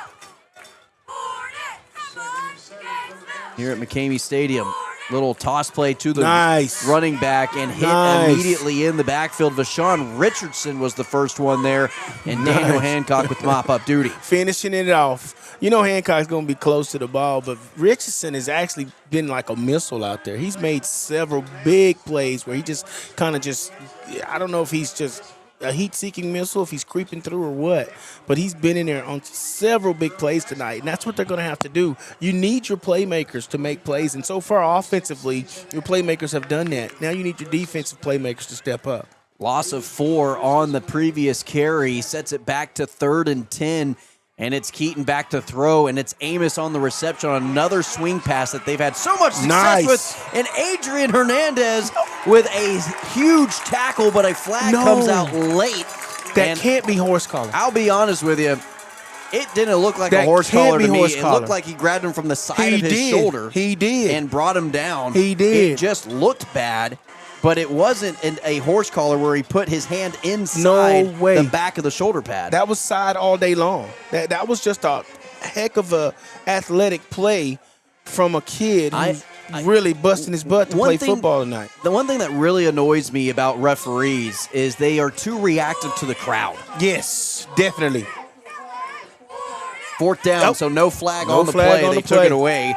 And that's the right call to make. Most definitely. Like I said earlier, I like the way this crew has been huddling up. I mean, yeah, it may slow the game down a little bit, but it helps you get the calls right. I'd much rather see a crew get together on every call than to sit there and just like you say, go off the reaction of the crowd and stand with what they've called. So the punt team will be brought out. Eli Phillips, the sophomore, is doing the punting duties. And you've got Katie Linval back to return this punt. Gets it off cleanly, and Katie Linval is on the run on the return. Katie trying to get to the sideline, is brought out of bounds, and he had a net return of about 12 yards on that, so a good, solid return from Katie Linville, and they'll go out of bounds and mark it at the 35-yard line. I mean, we got 4 minutes and 55 seconds left in the first half of play. How big would it be, Tanner, for this team who's 2-7 right now to go into the locker room at halftime with a 3, maybe 4 possession lead? It's insurmountable at this point in terms of the confidence that they would build going in from the first half. Now, again, this Gatesville Hornets team, they have a knack of not going away, not quitting, and coming back, making games tough regardless of what the score is.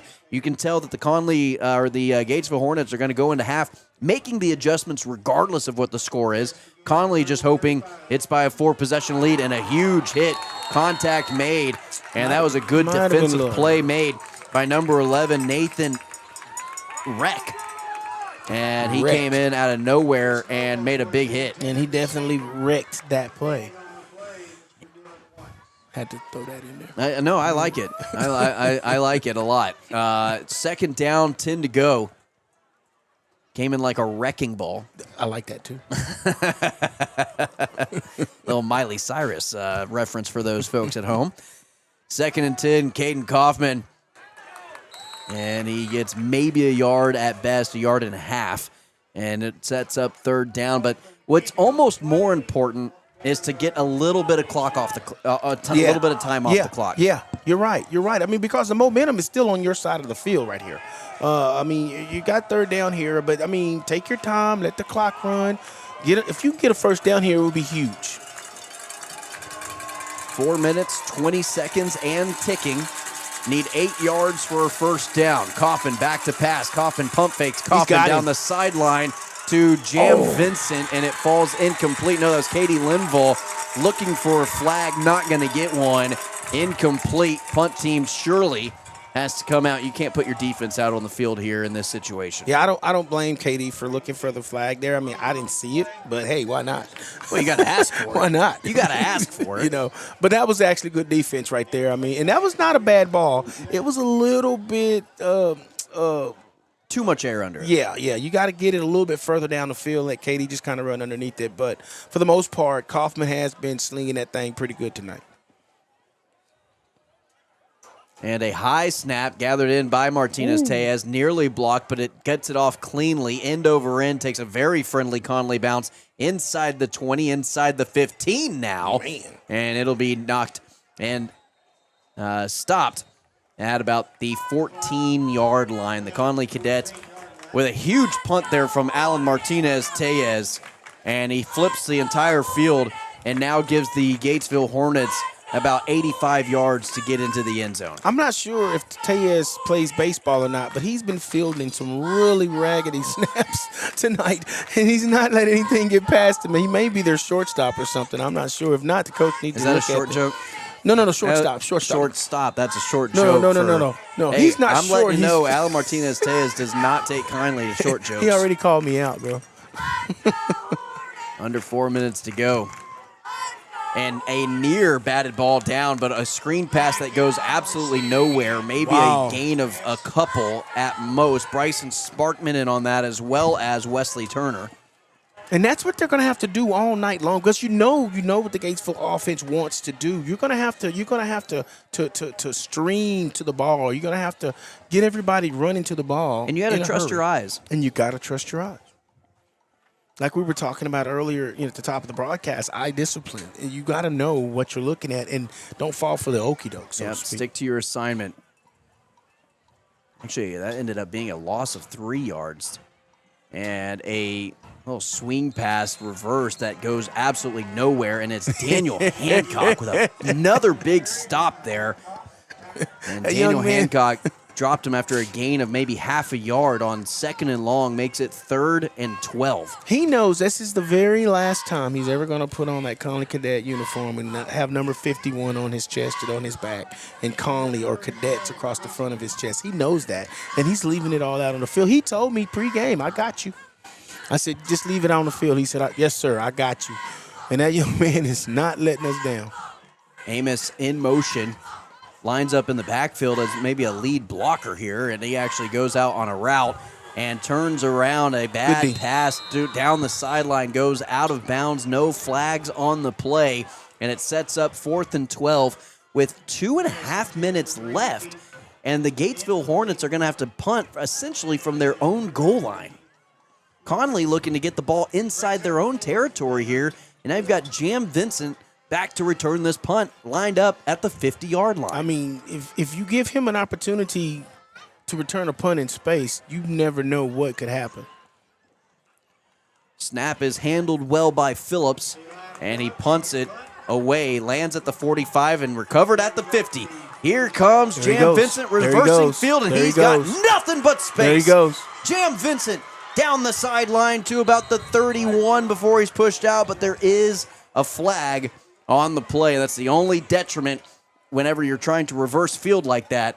A lot of blocking the back, some holding penalties. Yeah. And looks like this one's going to come back. But a good effort for Jam, trying to bat for the cycle yet again, as we before mentioned. He already has 2 receiving touchdowns on the offensive side of the ball, and he's got an interception return for a touchdown as well earlier in the first quarter. That would have been the cycle. Yeah, he would have hit for the cycle. Can't do much more than that.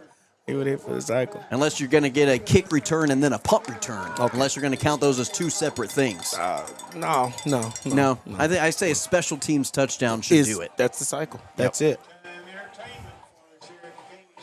And nearly approaching the 2-minute warning, Connally will take over following the holding penalty at the 45-yard line inside Gatesville territory with 2 minutes, 13 seconds remaining. And a spread formation, 3 wide receiver set. Vashawn Richardson lined up at tight end, and a play action pass to Jam Vincent goes through his hands, incomplete.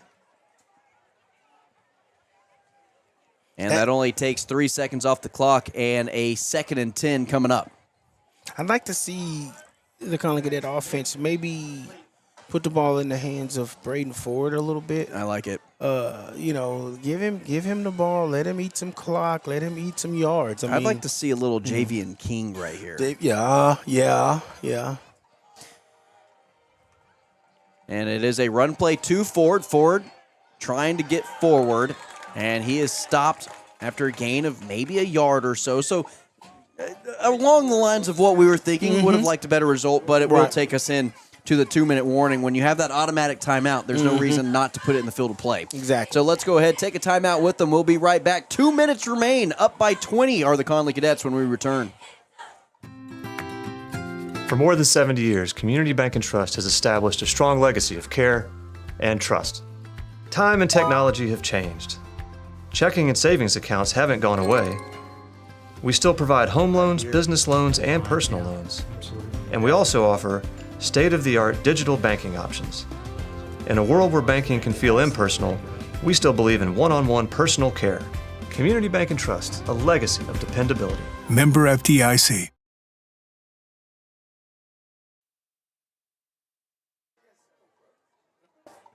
All right, we are back here at the 2-minute mark. And the Connally Cadets still huddling up. 3rd and 9 coming up for the Connally Cadet offense. Where do they go from here? I'd like to see something a little bit different. We saw Chris Nobles involved on a 4th down. I'd like to see, they're honing in on the outside guys, whether that be Katie Linval, Jam Vincent, starting to bring over a little bit of help defense on that side of the field. I'd like to see something over the middle. I don't know, maybe we've done too many games together, but Chris Nobles is always clutch right about here with a slant, something right across the middle. Caden Kaufman, and he's going to run for it himself. He has one man to beat. Caden Kaufman spins away from the defender. Caden Kaufman trying to spin again. Just go forward, my guy. He had it. And Caden Kaufman brought down just short of the yard to gain, and he added another spin move for absolutely no reason. Was just trying to spam the B button. All he had to do was fall after the first one. Spamming circle. Oh, my goodness. Depending on what, I'm going for this platform you use, whether it's PS5 or Xbox, just whatever the spin button is, just kept mashing it. And to do was dive forward. He would have gotten the yard. 4th and 1. Under 2 minutes. He's going to keep it. Kaufman, good for a first down. And a lot more. Caden Kaufman, 15-yard gain down at the 20-yard line. And Caden Kaufman moving the chains for the Connally Cadets. That's because of me. I'm taking credit for that. I told that young man, I said, they have to account for you. I said, you're an athlete too. They've got to account for you. And ever since we had that conversation, Caden Kaufman's been putting it down like the quarterback Steve whisperer, Young. D. Brown. That's Who would me. have known? That's First and 10, pass from Kaufman to Katie Linville, incomplete at the goal line. And looking for another flag, you got to ask for it. You miss 100% of the shots you don't take. That's exactly right. I was a quarterback whisperer, by the way. Were you? Yeah, I mean, you were a linebacker, so you're probably whispering to them after you sacked them. No, my son was a quarterback. He was really good too. Yeah, I don't think that had anything to do with I you. whispered to He him didn't as a get your baby. What are you genetics or talking anything. about? Second and 10, and going back to the well again. Katie Linville, Oh! jump ball, and he gets it in the end zone. Katie Linville for 6 with a bam. Builders, Connally Cadet, touchdown, and now a flag late on the celebration from Idris Lee and Katie Linville in the end zone. You know what, boys? Take your celebrations and abuse those celebrations. You're up 26-0 here in the first half of play with 1:04 left. What was so excessive about it? Did you see it? They just kept celebrating. Okay, They were just went too long, They did celebrated just a too long? long celebration. Okay. They were hyping each other up in the end zone. And I think Idris Lee, I don't even know if he was on the field. I think he came from the sideline celebrating. At this point in the season, celebrate away. Make football fun again.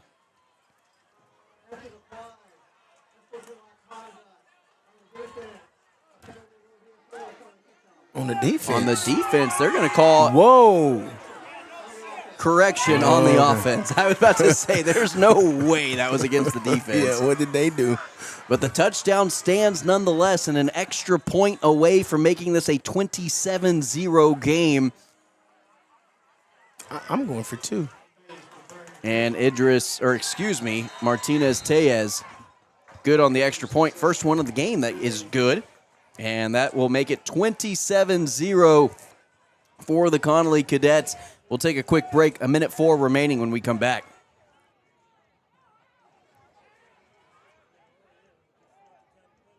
That's another Cadet touchdown, brought to you by View Homes Waco.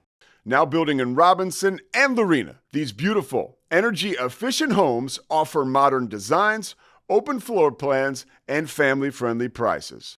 All from a builder you can trust. Don't miss your chance to find your perfect fit close to home. Call 254-602-4737 to learn more.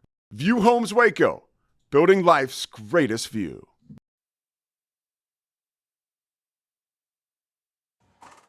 Sorry, guys. I thought that was the door. All right. And we come back here with 1:04 remaining with a 27-0 lead.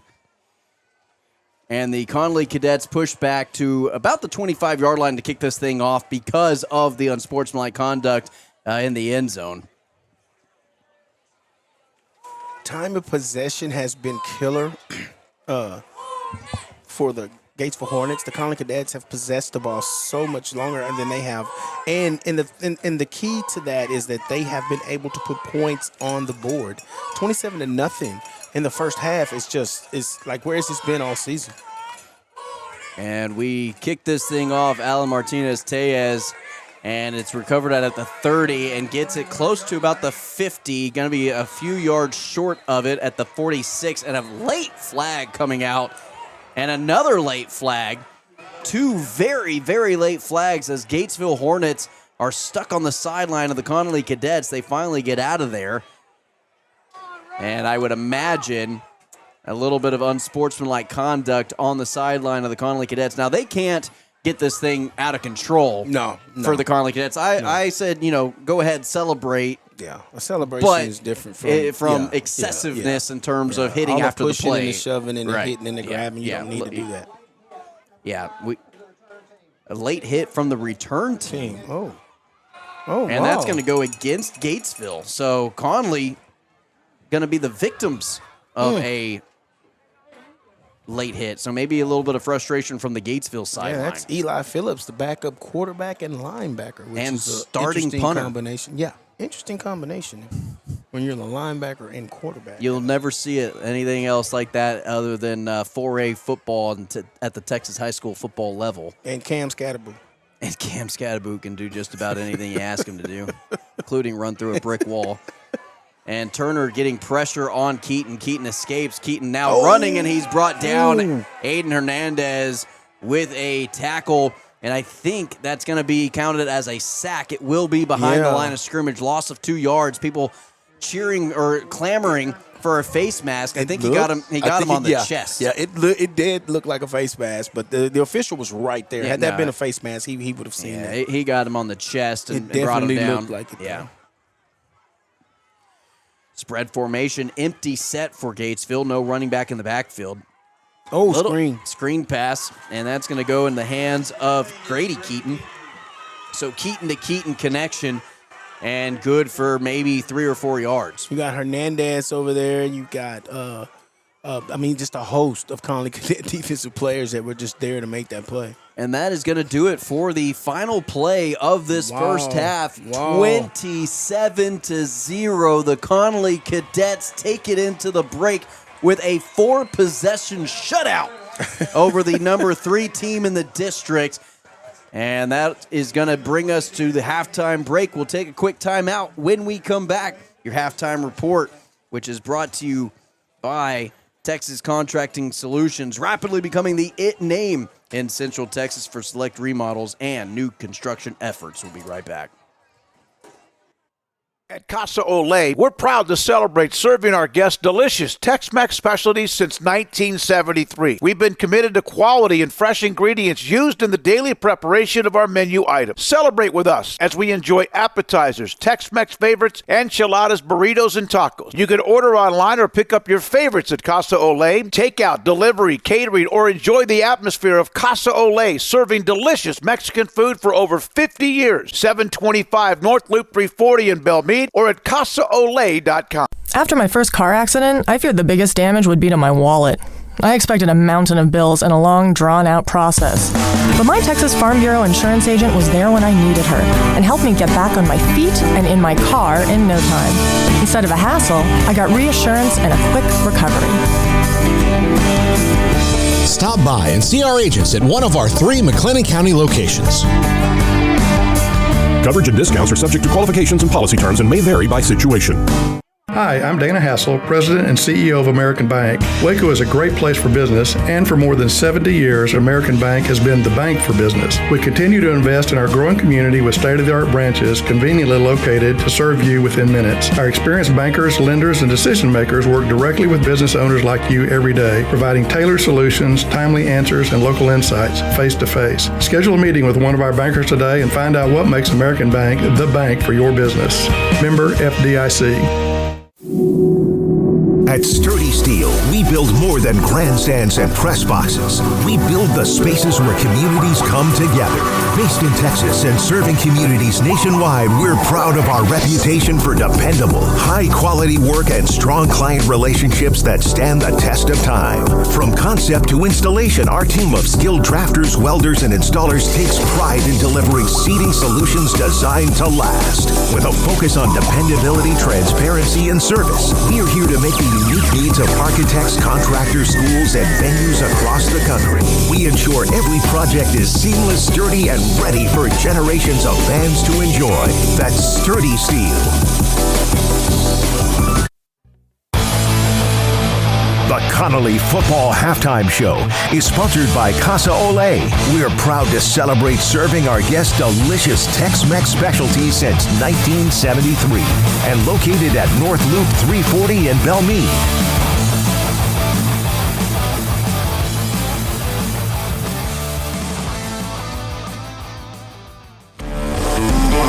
At Texas State Technical College, we believe when you invest in your future, you deserve results. That's why we're proud to offer our money-back guarantee program, where if you don't receive a job offer within 6 months after graduating, we'll refund your tuition. Now that's peace of mind. Visit tstc.edu for all the details. Texas State Technical College, home of the money-back guarantee. At Casa Ole, we're proud to celebrate serving our guests delicious Tex-Mex specialties since 1973. We've been committed to quality and fresh ingredients used in the daily preparation of our menu items. Celebrate with us as we enjoy appetizers, Tex-Mex favorites, enchiladas, burritos, and tacos. You can order online or pick up your favorites at Casa Ole. Takeout, delivery, catering, or enjoy the atmosphere of Casa Ole, serving delicious Mexican food for over 50 years. 725 North Loop 340 in Belmead or at CasaOle.com. Pizza, burgers, and Bears football. There's no place around Waco that serves them all other than Bubba's 33. Come show your green and gold and enjoy some of Waco's best food and beverages while watching your favorite team, the Bears. When real Bears fans get hungry, Bubba's 33 is the #1 spot for ice-cold drinks, hand-stretched, stone-baked pizzas, and bacon-infused burgers. Join us for indoor or patio dining. Bubba's 33, Waco's restaurant and proud supporter of Baylor Bears football. Sick 'em, Bears. The Motor Trend Truck of the Year is at Allen Samuels in Waco. It's the Make This the Summer Event Drive. Get a 2025 Ram Lone Star Crew Cab, $11,000 off MSRP plus 3.9 for 72 months. Or grab the award-winning 2025 Ram Half Ton Laramie Crew Cab with $15,000 off plus 3.9% for 72. First responders an extra $500 off. Hot deals, big savings right now. Allen Samuels Dodge Chrysler Jeep Ram in Waco. Come by. Let's be friends. Texas Contracting Solutions is the premier name in Central Texas for select remodels and new construction efforts. With an extremely talented team, Texas Contracting Solutions can review your next project with evolving landscape of real estate in Waco. Whether you're looking to fix up your home before putting it on the market, looking to remodel a space in your home or business, Texas Contracting Solutions will help your plan every step of the way. Texas Contracting Solutions is committed to keeping your project on track, updating you on progress to bring to life your vision. Make sure you avoid any contractors in the area who do not manage with as much grace towards helping you understand as we do. Contact Texas Contracting Solutions today for your next project. Texas Contract Solutions, or email Mark at texascontractingsolutions.com or call him 254-424-1734. Game day just got a whole lot tastier at Cajun Crab and Shrimp Waco. Whether you're huddling up for juicy crab legs, sizzling shrimp, or a full seafood platter, we've got the winning play for your appetite. And don't forget, our full bar is throwing drink specials all week long, keeping your team's spirit high and taste buds cheering. Kick off the flavor at 901 North Loop 340 in Belmead. Cajun Crab and Shrimp Waco, where every bite's a touchdown.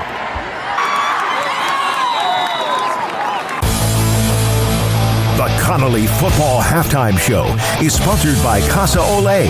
We're proud to celebrate serving our guests delicious Tex-Mex specialties since 1973 and located at North Loop 340 in Belmead.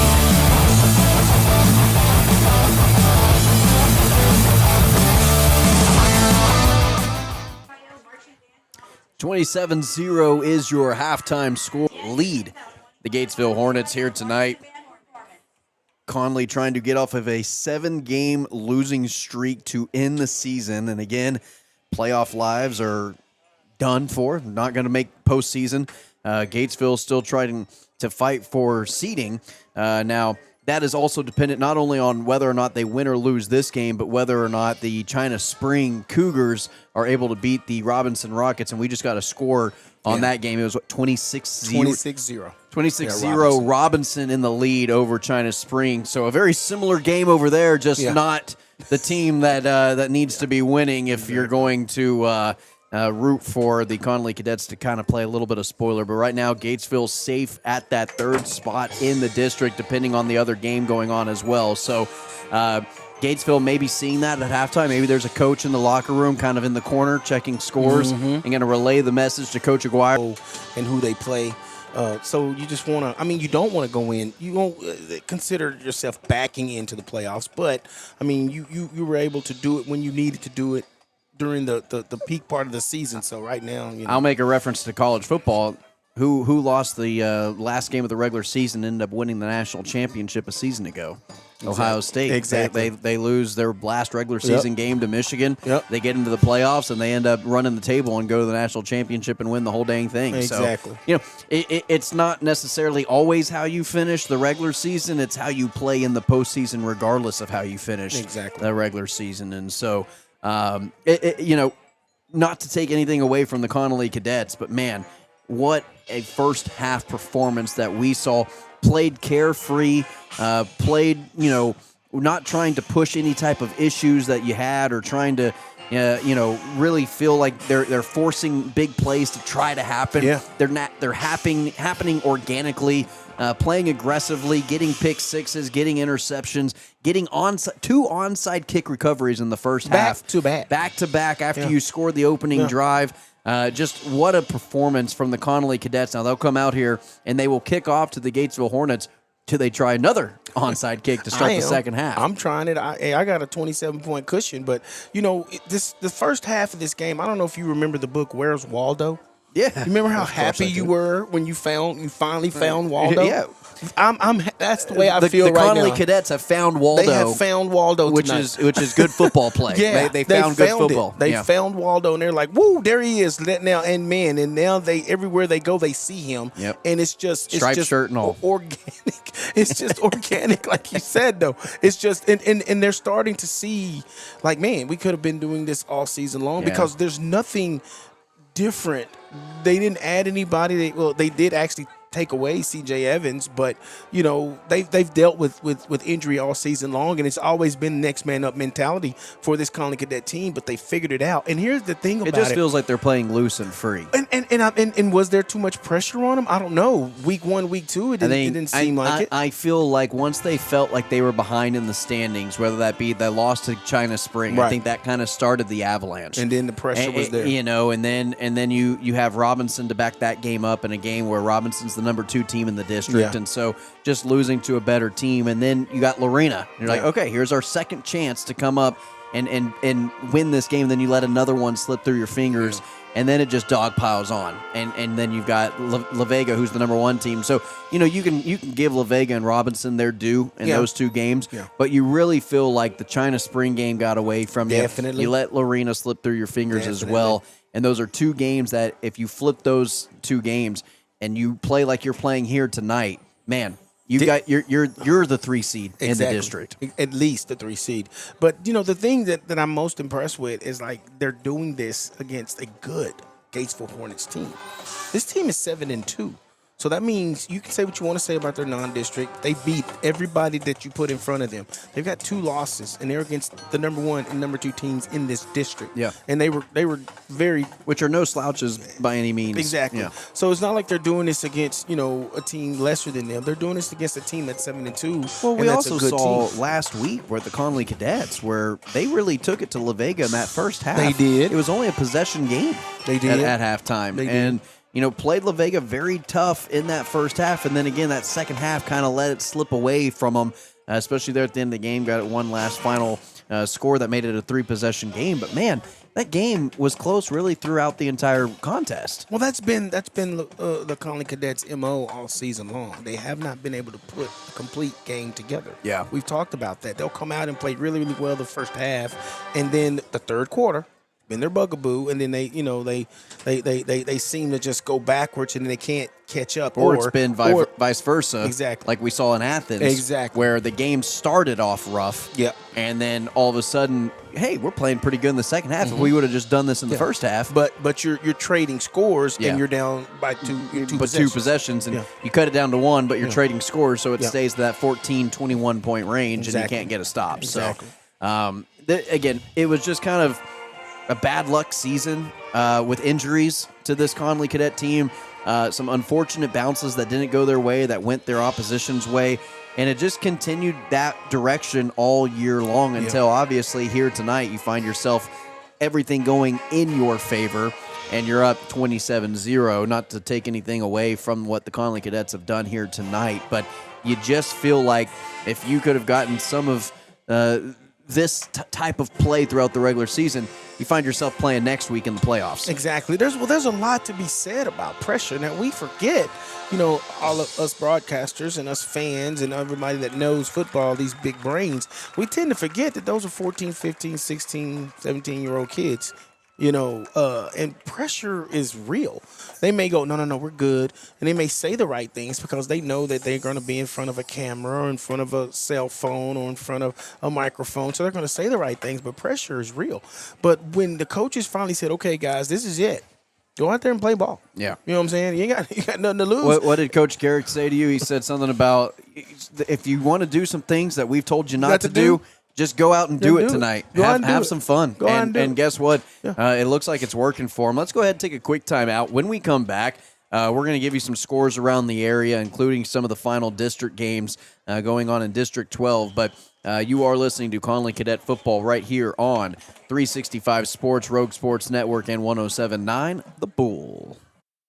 Some say a dog is a man's best friend. But I tell you what, boys, you better think again. 'Cause there ain't nothing better than some cows, pigs, and turkeys too.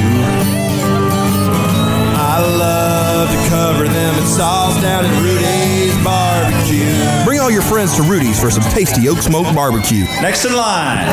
First Central Credit Union's free reward checking gets you in the game. First Central pays 5% APR on checking accounts with no penalties. It's great returns with complete access to your cash. Get in motion with First Central's reward checking that refunds ATM fees nationwide. Enjoy an automatic savings feature that pays too. It's a snap to apply online at firstcentralcu.com. Eligibility and qualifications apply. APY annual percentage rate. Member NCUA.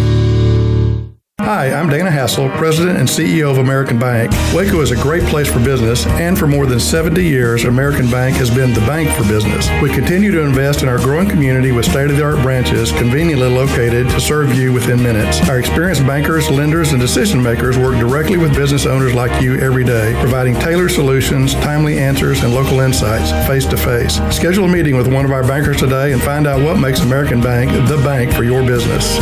Member FDIC. Baylor Scott and White, Southwest Sports Medicine and Orthopedics, the team physicians for Baylor Athletics, specializing in diagnosing and treatment of any and all sport-related injuries. Celebrating over 2 decades of service to Central Texas, they tackle all surgical and non-surgical problems that arise from an active lifestyle. Trust the doctors that Baylor trusts. And when injuries sideline you, don't wait for Monday. Join us at 8:30 on Saturday morning for a post-game injury evaluation clinic. Baylor Scott and White, Southwest Sports Medicine and Orthopedics. We get you back in the game.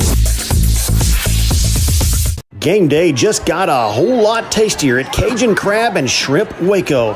Whether you're huddling up for juicy crab legs, sizzling shrimp, or a full seafood platter, we've got the winning play for your appetite. And don't forget, our full bar is throwing drink specials all week long, keeping your team's spirit high and taste buds cheering. Kick off the flavor at 901 North Loop 340 in Belmead. Cajun Crab and Shrimp Waco, where every bite's a touchdown.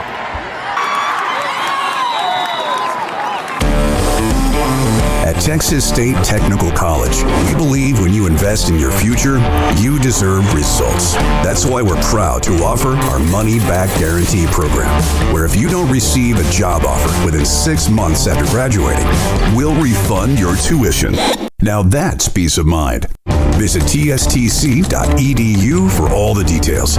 Texas State Technical College, home of the money-back guarantee. The Connally Football Halftime Show is sponsored by Casa Ole. We're proud to celebrate serving our guests delicious Tex-Mex specialties since 1973 and located at North Loop 340 in Belmead.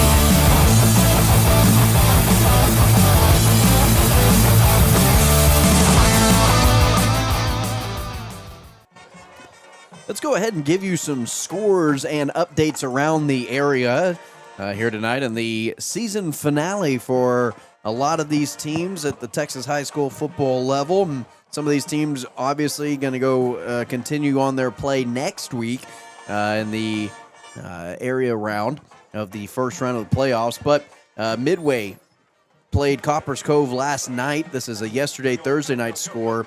56-26, a 30-point win for Midway. Temple Wildcats 14, Harker Heights 24 last night. And some tonight action, Waco University 16, Colleen Ellison 33, not even halftime yet, so that one already a blowout.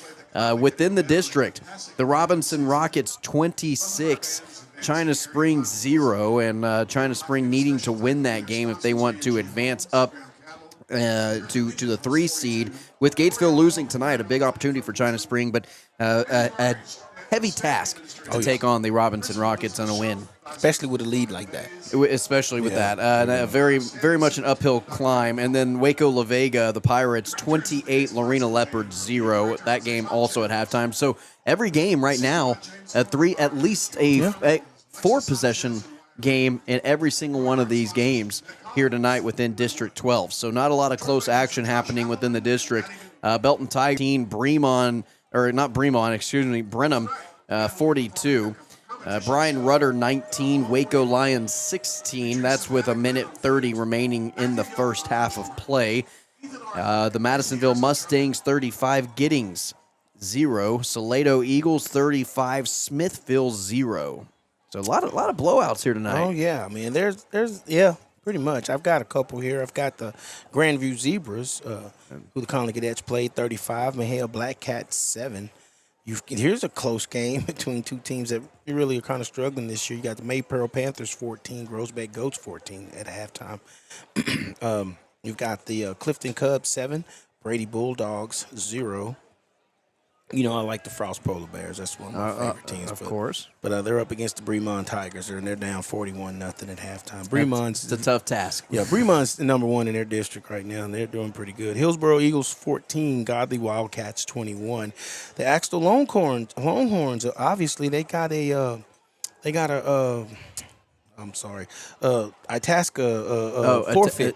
Itasca. Yeah, they forfeited because the score is 2-0. 2-0 final. 2-0 final. So Itasca just decided not to go to Axtell and take that L. It's a small school. It only takes about 3 kids to fail their class, and then you're done for. Wortham Bulldogs 14, Hubbard Jaguars 0. Mart Panthers 0, Goldthwaite Eagles 19. That's a stunner. Mart, believe it or not, they're kind of pulling 4th place in their district right now, in that same district with Bremond and Chilton and Goldthwaite and those guys like that. So the Panthers are struggling this year, but they still have an opportunity to make the playoffs. You got the Oglesby Tigers 59, the Evan Elks 8. You got the West Trojans 14, Whitney Wildcats 28. That Whitney Wildcats team is pretty good this season. Here's a good one for first place in this district. Crawford Pirates 7, Rosebud Lot 3. That's a good one, that's still got a few minutes left in the second quarter there. Riesel Indians 20, Bruceville Lady 8, and the Marlin Bulldogs 7, Moody Bearcats 0. The Moody Bearcats team supposedly, from what I can see, are going to make the playoffs for the first time in like 10 or 12 years. So that's impressive for them. Good for them, and you can obviously hear the Gatesville band. They are performing right now. What a performance they've got going on. About 7 minutes until the first half. Halftime comes to a close, and we will get underway for the second half of play, getting into action in the third quarter. But again, as we always do, like to highlight everything that makes a Friday night football night in the state of Texas work and operate the way it should. All the volunteers, the concession stands, everyone in the press box making things happen, the PA announcers, the scoreboard, guys, the band, the cheerleaders, the dance teams, you name it, the guys who inflate the tunnels that the players run out of, all volunteers or staff members of the school or students of the school that make these nights as special as they are. And tonight here at Gatesville, for them, it is senior night. This is their last home game. And so, a big shout out to Gatesville for always, being gracious hosts to us. And definitely always appreciate all the hard work that goes into making these kind of nights happen. Definitely. And another big shout out to the press box food crew, cuisine committee, or whatever you want to call them, man. That the spread in here is second to none. I was, sending out a couple of messages to some of my friends. I've already gotten a brownie in this halftime. You didn't even know it. I didn't even know it. I'm like, jealous much? Yeah, because just the scarfed food it here, down. oh my goodness, it's delicious. So special shout out to those people. But yeah, it really takes a lot of people pulling together to make this work. But I mean, when you love something so much and you want to give these kids the opportunity to show their talents on a nice stage, on a big stage, you know, and make them feel important as well. Because I mean, everything that these people are doing, it benefits the children. Yep. It's for the children. And so, you know, these young people are never going to forget this. And a lot of these kids are going to go on to college and continue to do these things, but some of them won't. Yep. And for the ones that don't, this is going to be that lifelong memory that they're not going to forget, you know. And to be able to look back and say, man, when I was in high school, they gave us the best. And we did the best, and we had a lot of fun, you know. These are just memories that that stay with you forever. That's going to take us into our final break of the halftime report, which is brought to you by Contract Solutions. We'll be right back after this. Hi, I'm Mark Stewart with Berg Colgan Ford. It's that time of year. It's football season. Berg Colgan Ford is a proud supporter of Connally High School football. BK Ford is proud to sell the #1 truck in Texas, the F-Series truck, led by our leading rusher, the F-150, 47 years in a row. Come see the largest showroom in Texas and experience better at Berg Colgan Ford.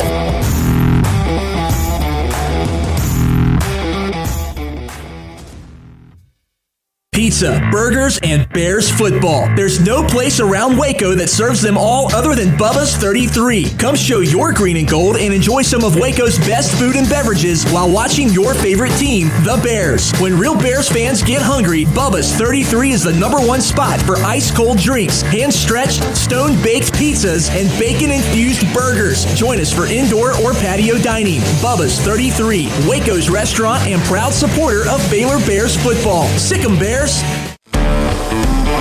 At Texas State Technical College, we believe when you invest in your future, you deserve results. That's why we're proud to offer our money-back guarantee program, where if you don't receive a job offer within 6 months after graduating, we'll refund your tuition. Now that's peace of mind. Visit tstc.edu for all the details. Texas State Technical College, home of the money-back guarantee. Established in 2007 and independently owned, Alliance Bank Central Texas is committed to helping families and businesses meet their financial goals. From their tellers to their board of directors, they know the importance of superior service and competitive products. Customers have confidence knowing that their financial needs are in good hands. It's your bank, Alliance Bank Central Texas, with 2 Waco locations, 4721 Bosque Boulevard and 191 Archway Drive on Highway 84, and at AllianceBankTexas.com. Member FDIC and equal housing lender. This is Connally Cadets football. Here's Tanner Carlson and Dee Brown.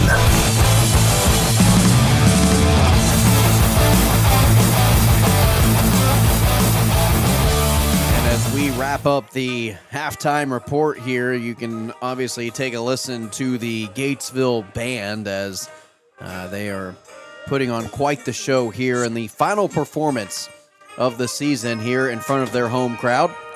Obviously, they'll have band competitions and whatnot, and UIL tournaments, but here in front of the home crowd on the football field, this is the last time these band members will be performing this season as well, not just the football players. Yeah, it's nothing like, you know, performing at home. There is such thing as like home field advantage, and you also get that with the band as well. A lot of these parents can't travel or won't be able to travel when these kids are going to these playoff games and things like that. So this may be the only opportunity they get to see these kids. You know, a lot of these seniors, man, you know, they're gonna miss this. You know. So and honestly, this has been one of the better performances we've seen all season long. This is a very good band. No, absolutely, and about a little over a minute before we get things going back in action, where they got quite the cleanup duty. Yeah, here on the football field. Are they going to get it all done within 67 seconds? And the grand finale right there. What a performance! Again, something about this Gatesville community. They really do it up big, and they do a great job of it. And we're just looking forward to the second half of this game now. Let's get into it. talk about what the Connally Cadets, hey, I might know the answer. More of the same, which we haven't really had to do in terms of the adjustments made at halftime. What adjustments, if any, do you want to see the Connally Cadets make tonight? I actually would like to see them just continue to do what they were doing, like you were saying. But the biggest thing, the biggest adjustment they're going to have to do is something they haven't done all season long, and that's play a complete game. They got to finish the game. That's all they have to do. You've given yourself a 27-point lead, 27-0. I was looking at you earlier, and I think it had just started the second quarter, and I said, how big would it be for Connally to go in with a 20-0 lead? Yeah. And they picked up 7 more points just after that. If they can play a complete game tonight, continue doing what they're doing, keep the ball away from the Gatesville offense like they've been doing. But even when the Gatesville offense got the ball, Connally was able to get them in 3 and outs. So if they can continue to play the way they've played this first half, there's no reason why they shouldn't get this victory and start next season off with a win. Yeah, and it'll be the Gatesville Hornets who receive the ball first. Their offense will come out onto the field. Unless the Connally Cadets surprise him with a third onside kick. We saw 2 of them successfully recovered by the Connally Cadets in that first half of play. I wouldn't put it past Coach Garrick to come out with a surprise onside to start this third quarter. But here come the Gatesville Hornets and the loud buzzing of the crowd here tonight in favor of their Hornets. And so the Connally Cadets are going to have to kind of, like you said, finish this game. And the best way to do that, in my opinion, one thing they really haven't done that well in, or as well as you might think with a 27-0 lead, really establishing a consistent running game. True. And I think you could do a little bit more with Braden Ford and getting him going. He's kind of had a slower night. Now, you've had other guys pick up the pieces, whether that be Katie Linville on some jet sweeps or a Caden Kaufman picking up a couple of rushing yards with his legs at the quarterback position.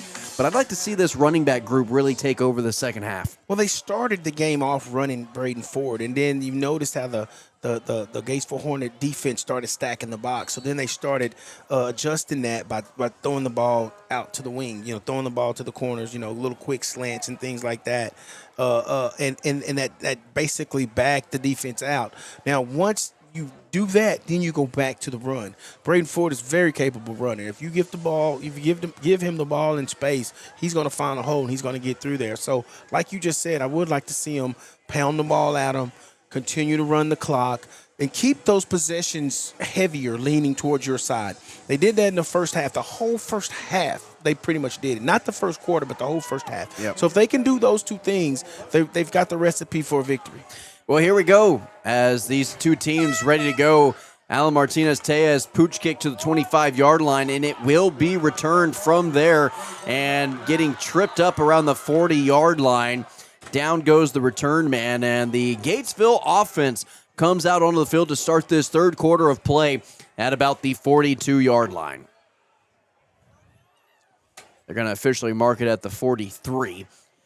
And if you're the Gatesville Hornets, what do you need to establish? You got some big chunk plays using the swing passes, but then the Connally really was able to hone in on a lot of the screen passes, swing passes, those types of things into the flats, and you really didn't have a whole lot of success in that second quarter. I honestly think the Gatesville offense did everything they thought they could do, and Connally just outplayed them in that first half. They're going to have to just try to fine-tune what they do and see if they can beat Connally with it.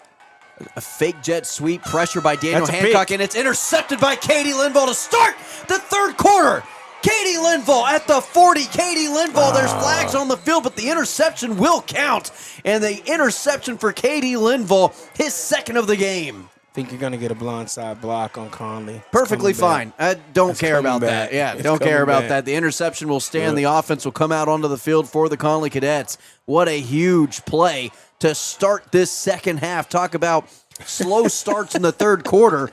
Man, complete flip the script. Where's Waldo? They found him. They found him, and they continue to find him. What a start to this second half. Connally with the opening play interception. Katie Linville with the second interception of the game for him. Third interception tonight forced by the Connally defense. What they have done is they've gotten Gatesville out of what they normally do. Gatesville, they don't drop back and throw deep balls like that. They just don't have that capability. That's not what they do. They thought they could catch Connally sleeping, but the pressure that Conley's defensive line put on the quarterback. He just had to get rid of it. He threw it. He had Connally Cadets was just right there waiting on it, and Katie Linville almost took that one to the house. Daniel Hancock with the pressure on the quarterback forced that errant throw to be floated on him, as you were mentioning, and Katie Linville was able to come down with it for the interception. Caden Kaufman now at quarterback. Quick play-action screen pass to Jam Vincent falls incomplete, and it goes right through the hands of Jam Vincent. That's something you don't usually see there. James Vincent's, his hands are usually pretty good. He's got to stick 'em. I don't know if he was just trying to look up. Now, I will say this. The wide receivers have had a case of the drops throughout portions of the season. And we saw the first drop of the game here tonight for the Connally Cadets. Kaufman back to pass yet again. He'll run it, actually. And he gains maybe 5 yards. And that'll be enough to pick up half of the yards needed for a first down. And 3rd down and 5 coming up for the Connally Cadets. Yeah, they got to do a little bit of better job protecting a quarterback right there. I mean, he kind of got hemmed up, and once his forward progress is stopped, they need to blow the whistle and get the kids out of there because everybody's still pushing, and you can get a kid hurt like that.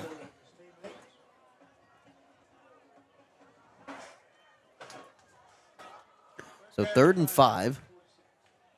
Big play here for the Connally offense to move the chains, and a low snap, but a flag. I think that's going to be false start. Well, the defense but he never crossed the line of scrimmage, I don't think. Larry Schwartner. But you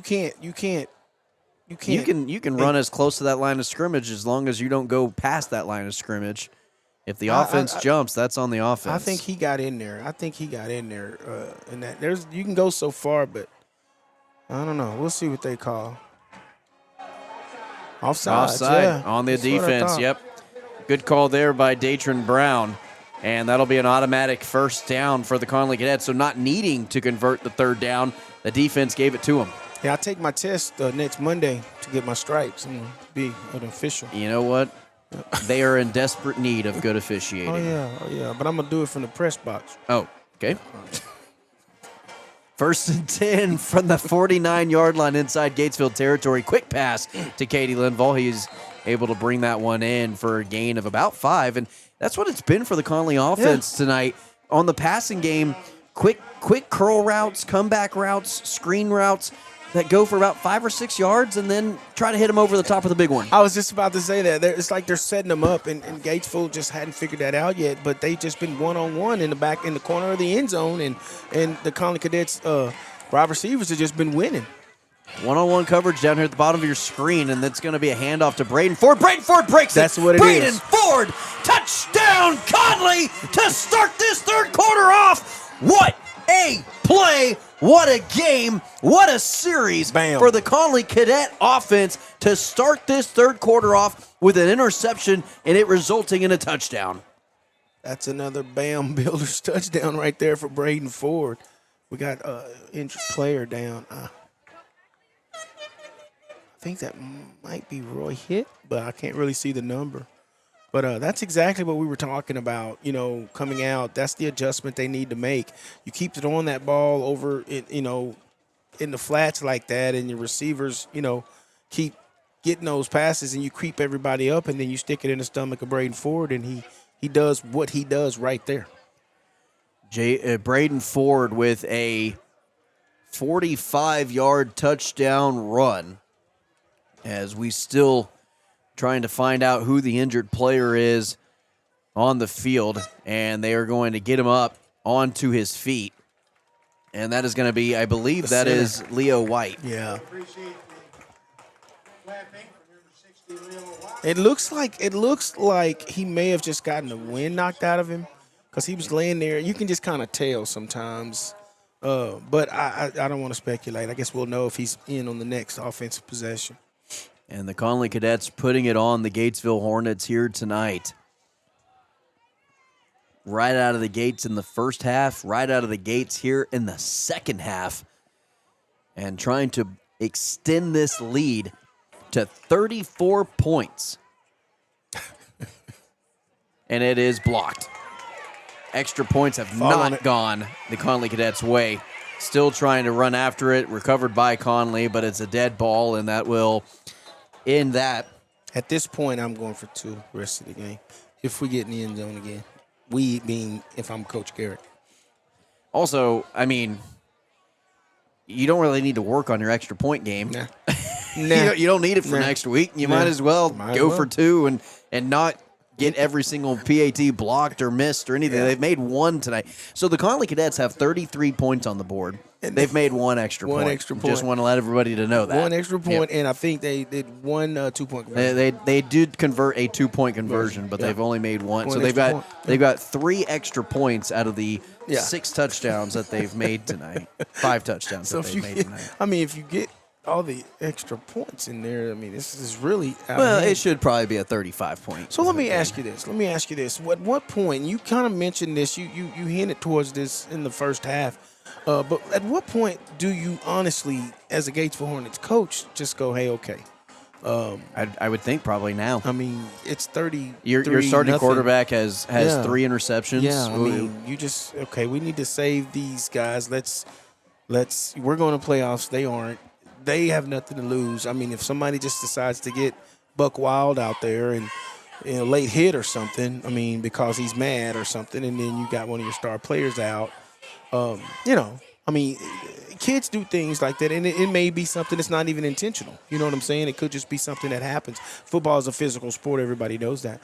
So at some point, you got to look at this and go, well, let's just go ahead and pull some of these guys out. Let's let them rest up and get ready for next week. Well, you'd also feel pretty silly. It'd kind of be the Jaden Daniels situation that we saw on Sunday Night Football a week ago, where it's a blowout game. No reason to have him in the game, and then you end up getting injured on a play that was meaningless to that football game, and that it impacts the rest of your season. And and his career possibly. It's very possible. So you just don't want something like that to happen to one of your studs, whether that be your quarterback, running back, wide receiver, offensive lineman, you name it, going forward in this game. And so, I would imagine Gatesville starts seeing a little bit more of their depth. Now, they don't have a very deep team, granted. They don't have a ton of backup players that can come into the game. But you've got to have somebody that can go in for your studs. There's somebody on that sideline who sat there and watched Amos play all year long. There's somebody who sat on that sideline who watched Burns play all year long, and if these are your main guys, that quarterback, well, I can tell you this much. In there, They have more than 24 players on the roster. That means they've got deeper than 2 teams out there. So. Exactly. But, I mean, So 1st and 10, Keaton will remain out there. And it is they're just reading that. Incomplete pass. And like you said, Connally just playing really good defense in terms of keeping their heads on a swivel. Yeah. I mean, they know what's coming. It's almost like Gatesville. It's got a playbook with a lot of formations and a lot of shifts and moves, but they're running 5 plays. Yeah, I mean, and none of it is down the field. It's all at the line of scrimmage. And Connally able to read it, react, and respond extremely well to it. And when they try to go downfield, they just can't hold that defensive line out. 2nd and 10. Man in motion. Another man in motion. That is Dylan Watts. And another pass play here from Keaton down the field. And it is in double coverage, and it falls incomplete. No flag on the play. Tremendous defense. Fluker. And that was Raheem Fluker, who I've been impressed with week after week. Yeah. He has really come into his own. He's even starting to get a little bit of offensive snaps. Yeah. He's somebody that they're going to lean heavy on, next season. That young man is somebody that's seeing some playing time, and he's earned his stripes. So, and he's a sophomore at that, ladies and gentlemen. Yeah. So you've got him for the next 2 years, who's going to be playing some valuable minutes for this Connally Cadet team in the future. 9.5 minutes remaining in the third quarter. Connally leading 33-0 here over the 7-2 Gatesville Hornets. Another deep pass, trying to challenge Jam Vincent. There's contact, falls incomplete. No whistle, no flag on the play. And I thought there was contact from the offensive wide receiver more than there was on Jam Vincent. This is not Gatesville Hornets football. This is not what they want to do. They don't want to just drop back and throw the ball down the field. They're pressing. They are very much pressing. And you don't play successful football. We've seen that from the Connally Cadets all season long, that when you press the issue, it typically doesn't result in the plays that you want to be making. Well, they're feeling the pressure. And what I was always told when I was a kid, pressure busts pipes. You ever heard that? I did. I've busted a few pipes, some frozen pipes at my house. The 3 days out of the year in the state of Texas where it gets below freezing, it's you're going to get your 3. Yeah. That's about it. You're going to get about 3 freezing days, and if you don't cover your pipes within those 3 days, you're looking at a pretty hefty plumbing bill for sure. Definitely. 1st and 10 coming up for the Connally Cadets following a bad punt that really only netted about 25 yards. And so the Connally Cadets setting up in very good field position. Connally, that's one thing as well. Their offense has been no further back than their own 40-yard line, it feels like. Yeah, good to see Leo Hitt back out there, the center. He's back on the field. Caden Kaufman will hand it off to Braden Ford, and Braden Ford still running tough. Run. And gets about 7 yards on the first down carry after breaking a few tackles. Braden Ford's feeling good. You could just see the little pep in his step. He always seems to be looking over towards the sideline like, Coach, just give me one more, Coach. Just give me. He's Mr. One more. Just give me one more, Coach. Just give me one more. Play action pass this time to Chris Noble. Spins away from the defender and trying to get some positive yards out of it. And he does get out of it and gets a first down. Unbelievable. And now Jam Vincent, he's coming up a little hobbly, but I think he'll be all right. Gets up on his own power and walks off. That's one of those no. Yes. That's exactly what happened there with Chris Nobles. He catches the ball and goes back 3-4 yards, and then he picks up the first down. Great run by Chris Nobles. Caden Kaufman, quick pass down the sideline to Katie Linval. Jump ball, he goes up and gets it, and that is a completed pass of about 25, maybe 30 yards on the play, and that sets up a first down inside the red zone, depending on where they mark it, just shy of the 10-yard line. A 28-yard throw and catch from Kaufman to Katie Linval, now inside the 15 at the 12. Big chunk play and a play-action pass. It's Caden Kaufman running. He's going to just take a sack. Good, smart play there from the senior quarterback. Yeah. Oh, yeah. He had nothing to... No way that guy comes in late and hurts the quarterback. That is unbelievable. Fell on his ankles. Oh, wow. That's unreal that Larry Schwartner came in that late. And it wasn't egregious. No. It wasn't egregious, but it was late enough to where he had already taken the sack. Yeah, he sat down. And he came in and hit the quarterback in the legs. And now Caden Kaufman coming up hobbly with weak ankles. I absolutely hate that play. Yeah. I mean, he gave up. He knew he wasn't going anywhere. Yeah, he well, sat down. And the fact that the officials didn't throw anything. Nothing. It wasn't a violent hit by any means. He didn't come with bad intentions. Don't get me wrong. I don't want to sell it the wrong way. It was just a late hit after Kaufman had already given himself up to the play. Whistles were blown, and then Schwartner came in, hit him in the legs. So it looks like they're going to go Wildcat. So they're just going to have Braden Ford and Javion King in there running the offense, and it'll be a direct snap to Ford. He bounces it to the outside. Braden Ford's going to walk into the end zone. A Bam Builders Connally Cadet touchdown extends this lead on a play right after Caden Kaufman gets hurt, comes out of the game. They run a Wildcat, and Braden Ford gets into the end zone immediately. So at this point, do you go for two? They've got the field goal unit out there. Again. We'll see if there is success on this extra point. We have yet to see a whole lot of it.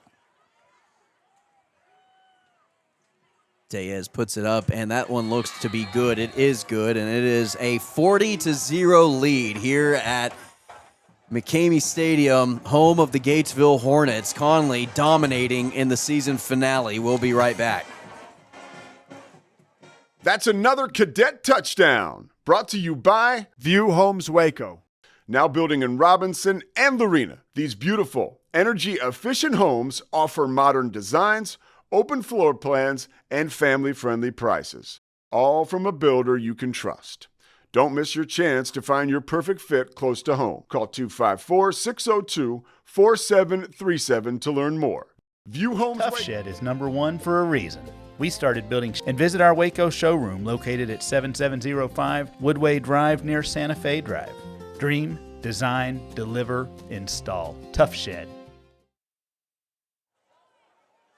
And we welcome you back following the touchdown. That was held by Braden Ford, a 15-yarder on a Wildcat direct snap to Braden Ford. He runs it in 15 yards for the score, extra point good. Connally extends the lead 40-0 with 8 minutes remaining in the third quarter. It has been all Connally, and the returners out for Gatesville, still the same crew. Amos Phillips, and it's going to go to Phillips at the 20-yard line. And he is he spins away from it past the 50-yard line, and that was actually Dylan Watts. Right. Who got it to the 45-yard line. Got another flag on the play over there. Very late flag comes in. So Gatesville showing more so the unlevel-headed plays. Yeah. A lot of flags after the play. You can see the crowd also getting frustration. You can hear it. But we've seen a lot of late hits. We've seen a lot of unsportsmanlike conduct penalties against Gatesville tonight. Not so much the Connally Cadets. Yeah, I mean, it's good to see that the Cadets can keep their composure, knowing that they probably should be on their way to the playoffs as well. And a lot of these seniors knowing this is their last game. So these guys are just trying to do this the best way they know how, and that's just beat them on the field. Now ball marked at the 40, and it'll be a screen pass to Amos Phillips. Phillips breaking tackles. Phillips trying to fight for extra yardage. He does so, gets about 13 yards, breaking 3 or 4 tackles on the way to do so. And Gatesville Hornets will move the chains. That was a good gutsy run by Phillips, but that's the kind of play right there when you're just extra and fighting and grabbing and clawing and scratching for extra yards that can get a player hurt. That looks like Idris Lee slow to get up. He is on his own feet, the training staff coming out, and he'll probably go take a breather on the sideline. I'm not sure what the injury could be, but Idris Lee is walking out it looks off lower the field. Body, ankle maybe. But under his own power. And Jam Vincent came over to check on him. But like I was saying, plays like that in a 40-0 game, it's to me it's kind of pointless. Because Amos Phillips is gonna go 100% the whole time he's out there, but that can get that's a twisted knee or hurt ankle or a concussion just waiting to happen in a game that's probably not gonna be a victory for you. 1st and 10, and a run up the middle, and that'll keep the clock running with Cy Burns coming back into the game. He left the game a little earlier towards the end of the second quarter. And it's the first time that we've seen him back in this game. Now, Cy Burns, the leading rusher, averaging over 100 yards per game. I rarely have seen him or called his name all game long. He hadn't touched the ball hardly at all. I think he's coming back from an injury, I believe is what the report I had gotten. So maybe they're just slow playing him tonight, knowing that this game doesn't really matter for their seeding. You're now getting reports? Oh, yeah. I know people. Oh, you're an insider. I know people. I'm trying to tell Ian Rappaport up in this You got to booth. get me on your podcast. And a sack here for Turner. And no, he actually flips it to an offensive lineman. What a fun play. And he's rumbling, stumbling, tumbling down for a first down. And now a late flag. That's going to come on Amos Phillips for hitting Jam Vincent way out of bounds. And then there's going to be 17 Lawrence Carter. He's hitting after the play as well. These referees have got to start taking control of this game because you've got players hitting players late, and things are starting to get ugly with a very emotional football game here at the end of the season. These may offset, though. I mean, it looks like they're both personal fouls. I mean, you got Coach Garrett's at midfield right now, and he's talking to the officials near the logo. They're pondering what they want to do, but I'm not sure if these are just offset or what. Looks like you got personal fouls on both teams. I saw pushing and shoving at midfield, and then over here where the play was, I don't know. And can you throw a pass to an offensive lineman? Yeah, that's also you cannot. If he's not an eligible player, he was number 65. No, I don't think. he was not an eligible receiver, but he flipped it to him. So it should be that was all kinds of wrong, right? There's probably about 3 or 4 flags or calls that they're going to make here, and one of them being intentional grounding to an eligible receiver. Then they're going to call, more than likely, unnecessary roughness, not only on Connally, but also Gatesville. Mm-hmm. So I'm curious how this is all going to play out. Well, those should offset, but the pass. I've never seen this before. I'm curious if we can get this on camera. We got a flag on the track. On the track. On the second lane of the track, right behind the bench there, we've got a flag from an official. And I don't know if we can get the angle on it or not, but I've never seen a flag on the track before. That's crazy. And if the Gatesville band would stop playing, we could hear the officials. He said all the fouls will cancel, and I think they're going to give Gatesville the yardage. But I don't know how you do that when the runner was number 64. Yeah, I don't think you can pass it forward to an offensive lineman willingly. I think an offensive lineman can pick up a fumble or a loose ball. Exactly.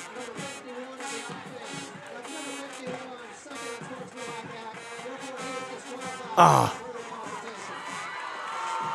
51 on Gatesville. 51 on Gatesville. That's his second unsportsmanlike. Wow, so he's tossed out of the game. And that's gonna be Caden Kaufman. He's a senior. Yeah, not the Connally Caden Kaufman, but the Gatesville Caden Kaufman has been kicked out of this game. He's a starting offensive lineman. But to reward them with the yardage on a pass to an ineligible receiver is crazy. Did anybody not see that? How is Coach Garrick not just up in arms about it? He's got to be talking to the Well, somebody should have seen it. Did he report eligible? No, he's a tackle. Yeah. And he threw it to him. Yeah. That was a pass. Yeah, no, that shouldn't have counted. That's a bad miss by the officials there. And a screen pass to Amos Phillips, and Amos Phillips close to the end zone, and he is going to walk in. There is a late flag. More penalties. There is a flag.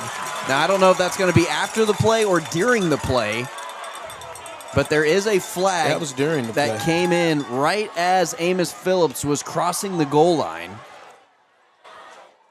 Number 64 looks like with Gatesville, personal foul. And this looks to be coming back. He had Durant on the ground. He had Camden Durant just, I don't know, doing too much. He was doing too much. Yep. During the play, personal foul, 15-yard penalty. And so instead of a 35-yard touchdown, it will be a 15-yard loss on a personal foul penalty and set up 1st and 20. Gatesville fans are not enjoying this game from the officials. Happy. But really, I mean, at the end of the day, a lot of this, and it's a good timeout by Coach Aguirre here. He's got to talk to his crew, his team, and say, guys, we got to let cooler heads prevail here. Exactly. We can't be getting a penalty on every single play. This is ridiculous. Exactly. And so we're going to take a timeout with them. We'll be right back.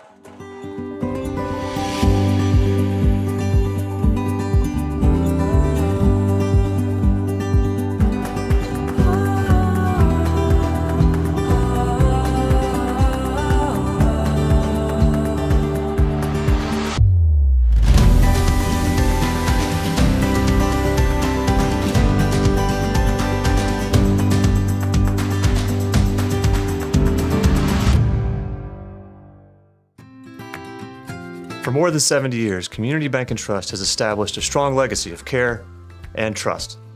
Time and technology have changed. Checking and savings accounts haven't gone away. We still provide home loans, business loans, and personal loans. And we also offer state-of-the-art digital banking options. In a world where banking can feel impersonal, we still believe in one-on-one personal care. Community Bank and Trust, a legacy of dependability. Member FDIC. All right, coming out of the timeout here, 1st down and 20 for the Gatesville Hornets. And a free rush. Darren Scott coming up from behind and getting to the quarterback, trying to bring him down. They do blow the play dead, and that is going to be a sack for number 30, Darian Scott, who led the team in sacks through the first non-district portion of the season, has been relatively quiet throughout district play, comes up, gets his first sack of the district season. That was big. I mean, you got him down. You got to keep him down. You got to keep him down. I mean, at this point, what is this, second and It's going to 35? be second and almost 40, yeah. I mean, that's deep right there. You just got to keep your foot on the gas because, you just don't want to let up. So Keaton takes a big sack there on 1st down. It makes 2nd down that much harder after the personal foul penalty against the offense.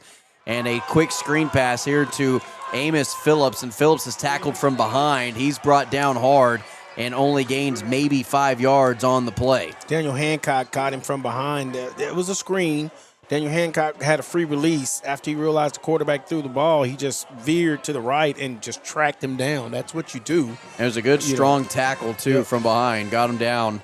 And Amos Phillips is a tough runner, so you have to use just about every bit of muscle you've got to bring a player like that down, and that's exactly what Daniel Hancock did on that play. 3rd and 25. 3rd and 25 coming up after that screen pass. Ball at the 50-yard line. Need to advance it to the 24-yard line. And it's a pass play that's nearly intercepted but completed on the sideline. And it'll be short of even the original line of scrimmage. That sets up 4th and about 15 here for the Gatesville Hornets. And I think Gatesville kind of just has to go for it here. Yeah, I mean, at this point, what do they have to lose? So 4th down, 15 to go.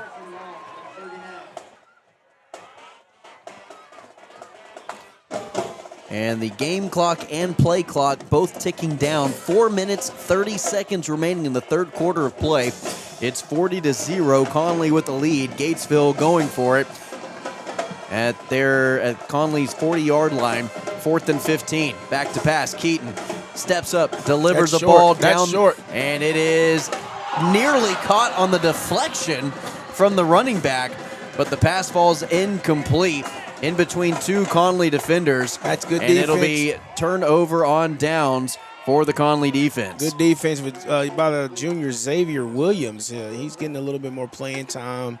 C.J. Evans is out. That was good defense on that young man. Caused by the defense. 3 interceptions, a turnover on downs here tonight, and a shutout still on the board for this Connally defense, where they were averaging about 30 points against in the first half at the start of the year. Yeah, it's an unbelievable turnaround that we've seen from week 1 to now. It's just crazy how it all came together in just week too 10. late. Yep, just too late. Javian King, big run, and he's still trucking Good along. run. And he gets a 14-yard gain on 1st and 10, and he's inside Gatesville's side of the field already. And that's what you want. That's what you want to do right there. That's what you want to do right there is get the ball, run the ball, eat the clock up. And more important news, Caden Kaufman back out on the field at the quarterback after suffering what appeared to be a lower leg injury. Javian King in at running back. 10 seconds left on the play clock. No need to snap this ball any sooner than you need to. Looks like Connally will be using some clock. And they snap it with 3 seconds left on the clock. And it is Javian King with a gain of about 3 on the play. I tell you what, King is running that thing like a man with his hair on fire. I think Connally Cadets here are going to start using some clock. I don't imagine this ball being snapped within 30 seconds, as they will just drain all the time off the clock that they possibly can and try to get this thing to the 4th quarter sooner rather than later. Yeah, this 3rd quarter it seemed to kind of get stuck in molasses. It really kind of drug out. The amount of flags and stoppages that we had, it tends to go that way. And another play-action pass, this time Caden Kaufman escaping the pressure, and he will take off and use his legs. He gets enough for a first down, dives forward, and he gets about 16 or 17 on that scramble. Caden Kaufman is just using his head, and he didn't slide like a quarterback slides. No. He slid head first Just and got got there. the extra 2 yards for no reason whatsoever. For no reason. Love to see it. Still had a guy fall on his legs late, Yeah, though. Did you see that? Yeah. I'm like, what is it with Caden Kaufman? I mean, he's moving his left leg up and down, and he's kind of trying to work it out right now and stretch it out. It's definitely not feeling good for him right now. And we are under 5 seconds on the play clock on 1st and 10. And it's a pass play, and it is a pass to Jam Vincent in the end zone. There's a flag on the play. It could be coming back. Not entirely sure, but it's a false start against the offense. He had him wide open in the corner of the end zone. It was a beautiful lead to Jam Vincent, and Jam Vincent and Katie Linval still going to do their touchdown celebration, but it is going to be coming back. It will not count. That would have been Jam Vincent's 4th touchdown of the night. Wow. I mean, he's actually had one of his better games of the season tonight. A lot of the players have. I mean, it's a career night for Jam Vincent. But he's in the end zone way too much. And that was one thing that we saw with Jam over the last few weeks, whether that be against Lorena, whether that be against La Vega. He really became a #1 target in that Lorena game where he had about 10 catches, over 200 yards receiving, 3 touchdowns, and now we're seeing it 2 weeks later here tonight against Gatesville. I mean, if you don't play him and they get the momentum on their side, he's hard to stop. Well, I don't see why coaches think it's a good idea to say, hey, let's line up 1v1 on a corner with Jam Vincent. He's going to blow by him every single time. I know they got film on that. And it is a screen pass to Chris Nobles. Chris Nobles gets into the end zone. It's a BAM Builders touchdown. The Connally Cadets laying it down on the Gatesville Hornets here tonight. We talked about that. We talked about that very play. They're hitting them with the little dinks and the dunks to the side. Chris Nobles is about to pop one. We talked about that just a little while ago. I think it was their first or second possession in the third quarter. Chris Nobles fixing to hit him on that slant, and it happens every time. And Chris Nobles gets into the end zone. You've got Jam Vincent. You've got Katie Linval. You've got Braden Ford. And now Chris Nobles into the end zone in this game, and it is 47-0. Connally leads, and we're not even in the fourth quarter yet. We'll be right back.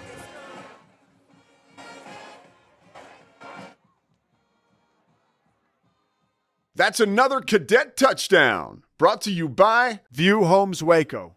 Now building in Robinson and Lorena, these beautiful, energy-efficient homes offer modern designs, open floor plans, and family-friendly prices, all from a builder you can trust. Don't miss your chance to find your perfect fit close to home. Call 254-602-4737 to learn more. View Homes Waco, building life's greatest view.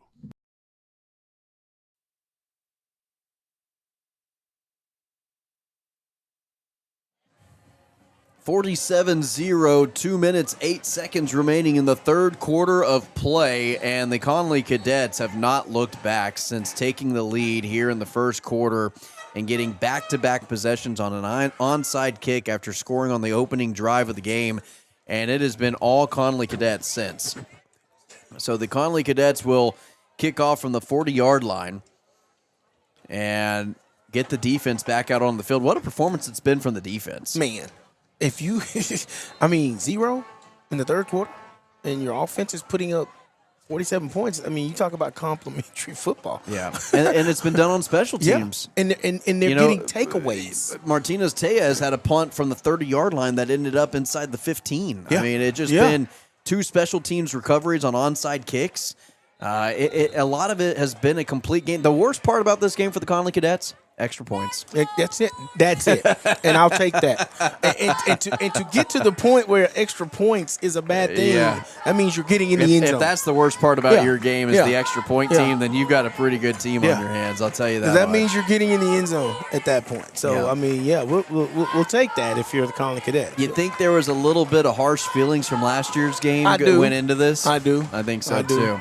Yeah, I told everybody. And I think just season-long frustration. Yeah, it's coming out tonight, and they're all kicking themselves, in the rear right now, saying, "Man, we could have done this all year long." And like I said at the start of the third quarter, the fact that this is a good, well-tested Gatesville Hornets team. Yeah, we now have Eli Phillips, the backup quarterback, is in the game now. He's a sophomore. Backup running back into the game for Gatesville as well. Swarm. In a platoon of cadets coming in to tackle the backup running back. That is Samuel Howard III, a junior. So right now you got a junior running back, a sophomore quarterback. And it looks like the starters' nights for this Gatesville Hornets team is officially done after going down 47-0. So I want it on record that the 47-0 was against the starters. It was against the starters of the Gatesville That's Hornets. Right. That's right. They just gave up. They threw in the white flag, so to speak. Little screen pass here and an open field tackle. That was a nice play made by Christian Gonzalez, who stopped him from getting enough for a first down. Pass was completed to Grady Keaton, a sophomore. And that'll set up 3rd and 3. 7-yard gain on the play. And that clock will continue to tick down. I think both teams now just wanting to get out of this game and get into the weekend. Watch some college football tomorrow.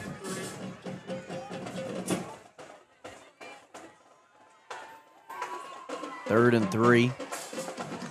And it'll be a handoff up the middle. And that looks like Cy Burns will get the carry. That was Cy Burns, but he was met in the hole by Samuel Cox, it looked like. I mean, Samuel Cox has made several big plays tonight where he's had the offensive lineman on him, but he's holding his ground pretty good. Now Sparkman checking into the game. Big, heavy package here for the Connally Cadet defense on 4th and 1. Let's try to get a turnover on downs against this Gatesville offense for the second possession in a row. I mean, you pretty much know what they're going to do. They're going to just run the ball, like you said, and try to run the clock out. But I think they're just going to let the fourth quarter. Yep, you can let it run out of the rest of the third quarter into the fourth quarter. And the Connally Cadet defense, through 3 quarters of play, has a shutout with 4 turnovers against 7-2, third team in the district, Gatesville Hornets, here tonight on the season finale. What a performance it's been. 47-0, Connally going into the fourth quarter. Texas Contracting Solutions is the premier name in Central Texas for select remodels and new construction efforts. With an extremely talented team, Texas Contracting Solutions can review your next project. With evolving landscape of real estate in Waco, whether you're looking to fix up your home before putting it on the market, looking to remodel a space in your home or business, Texas Contracting Solutions will help your plan every step of the way. Texas Contracting Solutions is committed to keeping your project on track, updating you on progress to bring to life your vision. Make sure you avoid any contractors in the area who do not manage with as much grace towards helping you understand as we do. Contact Texas Contracting Solutions today for your next project. Texas Contract Solutions, or email Mark at texascontractingsolutions.com or call him 254-424-1734.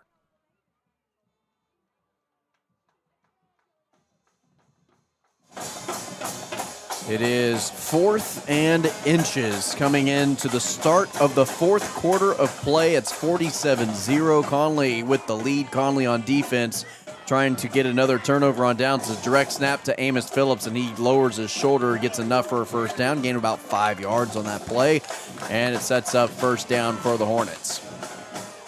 Yeah, I mean, they're just, right now, the Hornets are just trying to, I think what they're really trying to do right now is just get in the end zone. They don't want to get shut out. I mean, I don't blame them. I wouldn't want to either. I mean, 47-0 doesn't look quite as, looks worse than 47-7, I guess. Does it? Okay. I mean, in their minds. Because at this point, trust me, I don't want a goose egg on my scoreboard either. I can't say I blame them. Pass play completed. Again, that's the backup quarterback, Eli Phillips. Completes that one to the slot receiver, Brady Gist. Christian Gonzalez was right there to make the play. Good tackle by him. Keeping the ball in the field of play. running that clock. Gatesville not running a hurry up. They're running the huddle offense, trying to get the right play out. They've got a lot of backups in there in this game right now. Just trying to run the typical offense you would run with some younger players. A low snap, and it's gathered in by Phillips, and he has to jump on it and try to get something. I think he gets back to the line of scrimmage, and Daniel Hancock is having a field day today. No helmet, it doesn't matter. It doesn't matter. He's giving it his all. That young man said, I'm a senior coach. Let me play to the 000s on the board. Yeah, he said, don't take me out Please. unless I have to, due to the rules of when your helmet comes off, you have to get out for a play. They may have to hide his helmet if they don't want him to go back out there. I still want number 51 in the end zone tonight. I would like that, too. I still want it to happen. 3rd and about a long 4, about 5 yards to go. And a bad snap through the hands of the quarterback, nearly recovered, and it is going to be recovered by Connally. And the Connally Cadets will run it into the end zone. That is Reginald Marshall for the touchdown on a scoop and score. And the Connally Cadets find themselves with a Bam Builders touchdown yet again. Are you kidding me? This Connally Cadet team has just got fortune is smiling on them tonight. Every single thing that could go right for them is going right. A 35-yard scoop and score. Fumble recovery for a touchdown by Reginald Marshall. First time we've called his name all season. It comes in the season finale. And it is a touchdown that puts the Connally Cadets up 53-0 against the Gatesville Hornets. High snap, and it is blocked. Oh, no, it's a fake. Katie Linval kept it, and Katie Linval will not get it in the end zone there. He pulled it. He saw the pressure coming off that edge. He did, yeah. No, it was actually a smart play by Katie. It was. 53-0 is the score. We'll take a quick timeout. We'll be right back.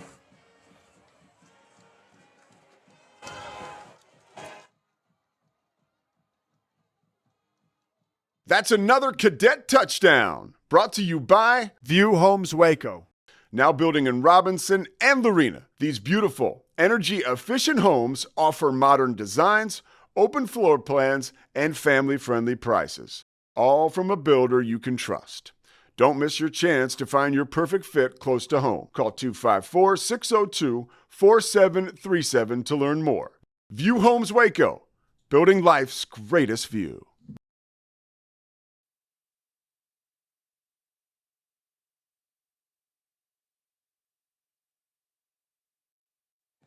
All right, 53-0, 10 minutes, 17 seconds remain in this ball game, and a scoop and score on a bad snap from a backup center to a backup quarterback, but it goes through the hands of the quarterback, Eli Phillips, a sophomore, and it is a scoop and score for Reginald Marshall, the junior linebacker for the Connally Cadets, and he Forrest Gumped that thing. He did. I mean, he was about as far back as you could go. He was nearly at that light pole. He went behind the bleachers. Yeah. No, he was catching those two, that couple down there behind the bleachers. And it's a little squib kick, finally recovered at about the 13-yard line, and he is brought down on a solid tackle. And they're going to mark him at the 32. That's a generous spot. I thought he was hit around the 29, but rolled to the 32. It was a good tackle by Richardson. I think the officials aren't paying attention as closely as they should be in this game, but you know what? Neither are we. You know, hey, so what's on the menu tonight? What are you going to have for dinner after this? I think I'm going to give me a to-go plate from the press box. You know, that's not a bad idea. That barbecue is dang good. You know, I travel with aluminum foil. Yeah, you know, I'll wrap it up. No, I had something to say about that. I'm going to keep my mouth shut. 10 minutes remaining, just over. But, man, and if you haven't done so already, that dessert in there, dude, you gotta dig in. Whatever that, what'd you call it? I think it's called Mexican wedding cake. Mexican wedding cake. So that's what it's called. But man, those brownies are the most moist brownies you're ever gonna have, man. They're delicious. But yeah, I mean, dude, we got pizza up here. We got Taco Bell. It's like, you know what it is? It's a buffet. It reminds me of a 13-year-old slumber party, Yes, like that, it does. like a birthday party. Yeah. Spend the night. Like, The amount of nights that I stayed up with that exact meal. Yeah, and except, barbecue? Except man. it was we were staying up all night playing Call of Duty for my buddy's birthday. Yeah, unbelievable. Unbelievable. I just need a sleeping bag, and I'm good. Yeah, I'm good. I can stay in this press box all night with that smorgasbord up there. Incomplete pass on second down. Again, the reason why we're discussing what we're discussing, it's 53-0. Connally with a lead here with 9 minutes, 16 seconds remaining. Backup players into the game. This is exactly kind of what I expected to see from this Connally Cadet. There's no team way you expected this all season long. Oh, okay. No, not tonight. Don't be lying to our listeners. Oh yeah, I felt like this was happening tonight. Okay, LeBron. Yeah, but I expected to see more of this, throughout the season, and they finally put it together. Another low snap, but handled well by Phillips. He's pressured immediately and now running away, getting some extra yardage and trying to get away from Adrian Hernandez does. And Phillips continuing to run, adds a little exclamation point at the end of that run, and will go out of bounds after a gain of about 20 on the quarterback scramble. First down for Gatesville. Phillips is fresh. He's been over on the sideline most of the game, and now he's like, hey, let me show you what I can do. Oh, and he actually stepped out way before I thought he went out of bounds around the 50-yard line. Instead, they're going to mark him down at the 44. So 6 yards short of where I thought he went out. So Eli Phillips, born to play quarterback with a name like that, and a play from Amos Phillips. We'll take it with a screen pass and get into the end zone for the first touchdown of the game for the Gatesville Hornets. Well, the shutout is gone. And a 55-yard touchdown pass from Eli Phillips to Amos Phillips. And that'll be the Gatesville Hornets on the board for the first time in this game. Well, we get to see their kickoff team now. That's new. Phillips to Phillips, a brotherly connection between the two, sophomore and senior. And that's actually a pretty cool memory to have. As a senior on senior night, your younger brother gets to throw you a touchdown pass. Yeah. That's pretty good stuff there for the Gatesville Hornets. So if you can come away with nothing else as a Hornet, that storyline's a pretty fun one. Yeah. You remember that time? I don't remember the score, but it was close. When they're telling their nephews, it was close. They're getting around for family Thanksgiving, and they're like, "Man, that game when we were going to the playoffs anyway, and it was late in the fourth quarter. Needed a touchdown real badly. Yeah. Brother comes in as a backup, 55-yard touchdown pass. Saw me on the side over there, man, and there I just went. You have to sell it a certain way. Oh yeah, you got to most definitely. Needed a touchdown. He did need a touchdown. Oh, most definitely. You got the goose egg. You don't have to mention the score. You just need to say, hey, we needed a touchdown. And it was 55 yards. It was a 55-yard touchdown pass. And you don't even got to tell them it's a screen pass. You can say it was down the field. In the air. Ball was in the air, right? Yeah. Okay. All 55 yards. Yep. Caught it, triple teamed, went up, mossed him. It's like my dad. He went rabbit hunting one time, and on his way to Louisiana to go visit my grandparents, his in-laws. Mm-hmm. And every time we'd pass that on a family road trip, that town that he went rabbit hunting in, he'd say, I think whenever I was like 4 or 5, the story started out, we got about 20 rabbits. By the time I was 16 or 17 going on that same road trip, it got up to at least 55 rabbits. Oh, no. Minimum. 55. I said, Dad, I think there's a limit on your game that you can catch. I don't think you can catch that many. He said, no, we got about 60, 70. You just told me it was 55. It was at least 80. Yeah. I think the limit's 100, and I was right. I was 2 rabbits from it. It was like limit, 98. Yeah. 98. I was 2 from the limit. Yeah, I almost set a world record that day. Yeah. In fact, they don't even have rabbits in that county anymore. I said, Dad, you don't even hunt? I've never even seen you pick up a rifle. There's no way you're that much of a sharpshooter. You're that good. He retired after that day. He had enough rabbit to feed his family for a lifetime. Never needed to pick up another rifle after that. So Connally comes out after the return to the 40-yard line. The offense back out onto the field. Caden Kaufman's going to finish this thing out as a senior. Braden Ford out there as well. Caden Kaufman running to get about 5 yards on the play. Gets to about the 46. And there's 8.5 minutes remaining in this one. The Connally Cadets up 53-7. Just letting the clock run. No reason to get even in your formation until about 10 seconds on the play clock. And exactly. Now they're naming the senior cheerleaders for the Gatesville Hornets. Remember, it's not just senior night for just the football players. It's senior night for the band members, senior night for the dance crews, senior night for the cheerleaders as well. 2nd and 5.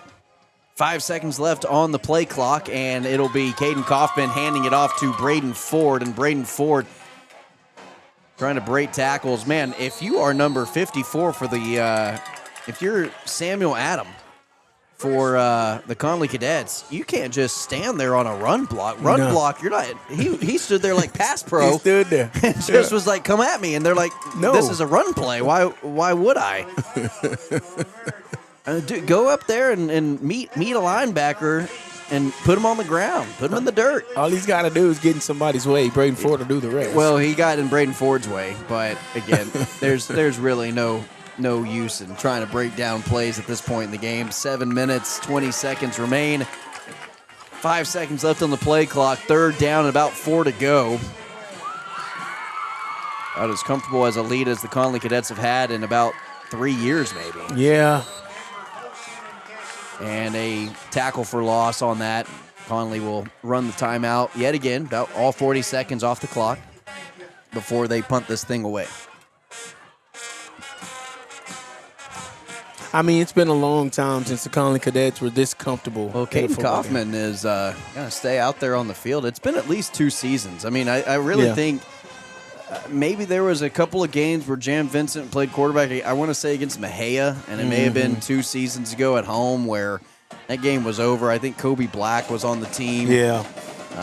You had a pretty good team that year, and I think against Mejia, they got that one out of hand pretty quick into the game. It was over by halftime, but man, what a performance you've seen here tonight for the Connally Cadets. 53-7. With 6:20 remaining in this game. But I think the circumstances is what makes this game so impressive. Last place team in the district, winless in district for the Connally Cadets. It's been that kind of season, 7-game losing streak. You're taking on the Gatesville Hornets, who's number 3 in the district, 7-2 on the year, 2-2 in district play. And you're going to end their season off in one of the worst losses in this school's recent history. Darian Scott having to come off the field. There's a flag for illegal formation. Too many men. That broke the huddle for the Connally Cadets, and that came out after a timeout was called. Well, they took the delay of game. Oh, they took the delay of game and backed themselves up for the punt. So he could get the sub off, but they'd rather go ahead and take the delay of game than use another timeout. So exactly. I see.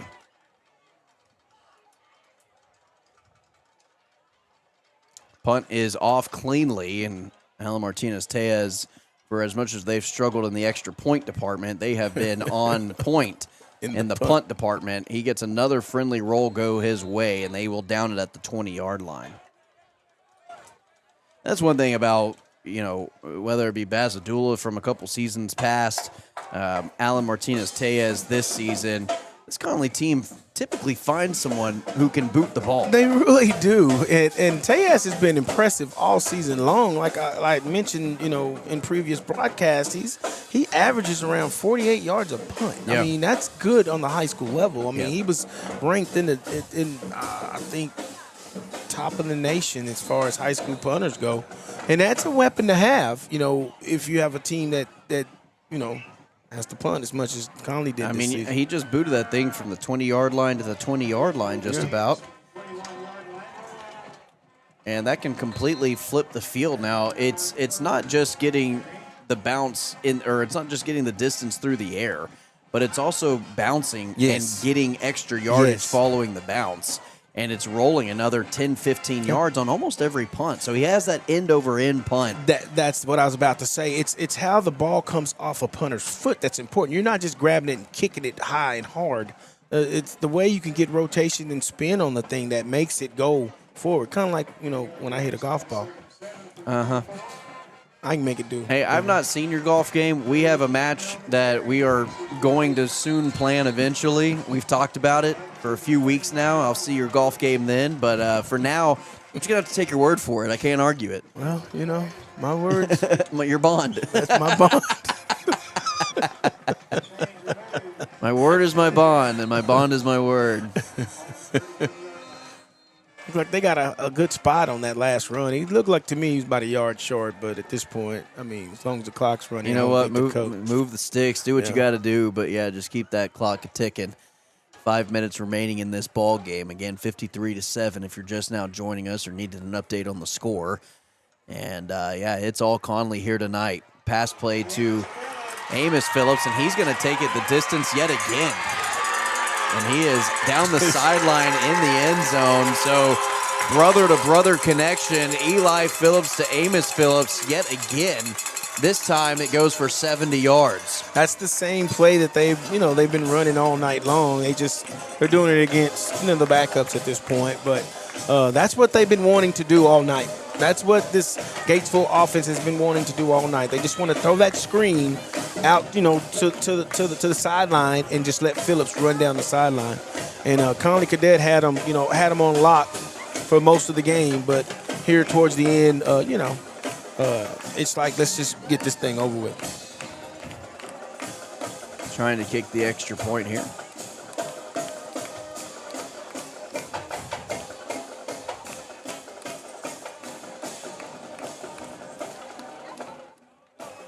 I don't think Gatesville was expecting a night like this. I don't think really many people were. And if it was going to be a Connally win, which I don't think was out of the realm of possibility or expectations, was Connally to win this game.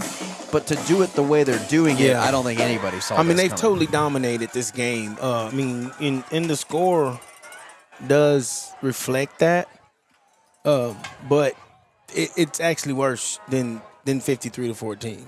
If Connally leaves their starters in, and they're probably going to shut them out. Yeah. Well, that and probably put up some more points. Yeah.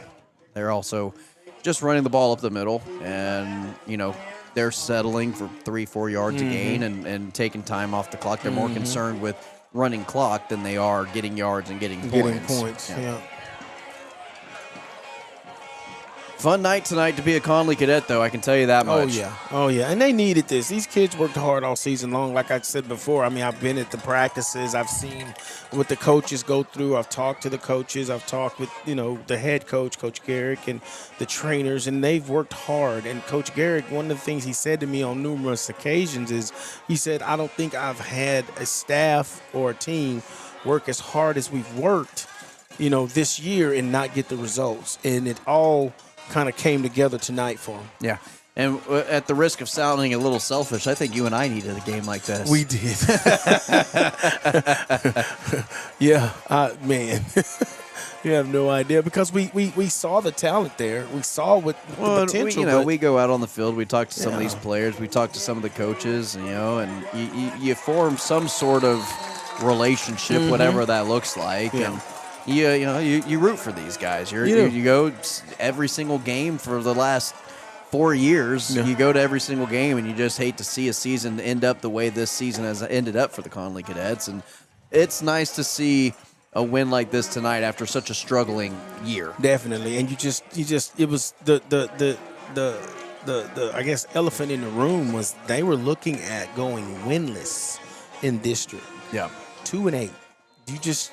I know you don't come back from well, that and Coach Garrick mentioned it. This is uncharted territory for himself as a coach, but really for this Connally Cadet program. They've made the playoffs the last 4 years minimum. Yeah. And that's just with me following the team and being play-by-play. And so there was a time of back-to-back district champs. Yeah. And then last year made the playoffs as a 4 seed, but to not make the playoffs at all this year, it's uncharted territory. Jan Vincent gets a reverse. He's going to go down. There is a flag on the play in the area of holding. That'll come back. Holding, yeah. And I think they're just also trying to call plays that are going to take some time. Yeah. The longer longest developing plays. Yeah. And so I think that's kind of where Coach Garrick is on his play. Every second counts. He just wants to get this thing ticked down as far and as fast as possible. Exactly. I mean, as long as you can keep the clock running. You don't want to throw the ball down the field because an incomplete pass means the clock stops. So, yeah, just long developing plays. Keep your players inbound and let the clock run. So that'll set up 1st and 20. And it is Caden Kaufman in the backfield at the quarterback position along with Braden Ford. Time is still ticking off the clock, so they're going to let another 10 seconds roll off before they snap this thing with that many on the play clock. They finally get it off, and they throw a screen pass, and staying inbounds, needing to stay inbounds, he does, I think that's Katie Linval on the far side. No, that's Jam Vincent. Jam Vincent, yeah.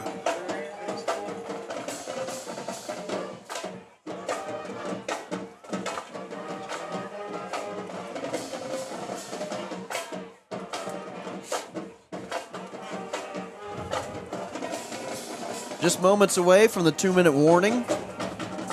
Connally faced with a second down here, and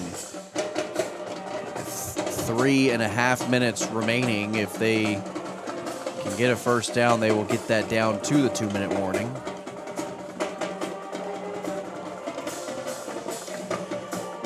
And it'll be Caden Kaufman trying to run it, and Caden Kaufman making guys miss. Caden Kaufman diving forward. He's down by contact.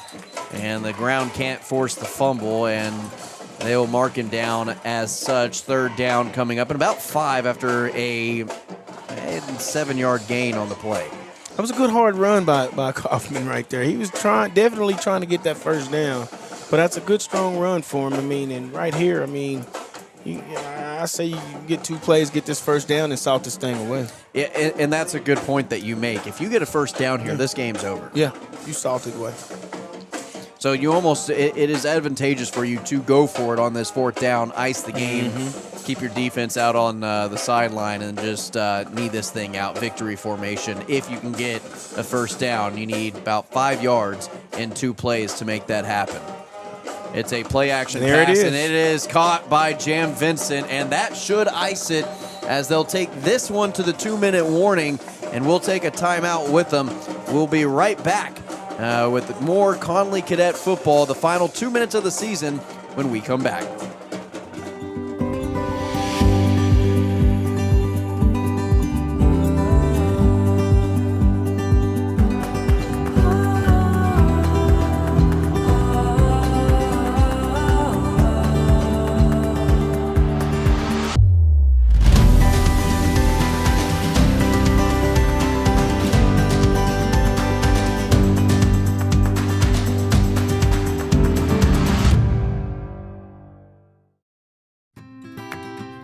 For more than 70 years, Community Bank and Trust has established a strong legacy of care and trust.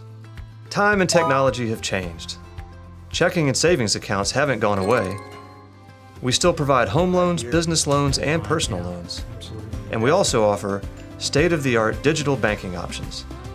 In a world where banking can feel impersonal, we still believe in one-on-one personal care. Community Bank and Trust, a legacy of dependability. Member FDIC.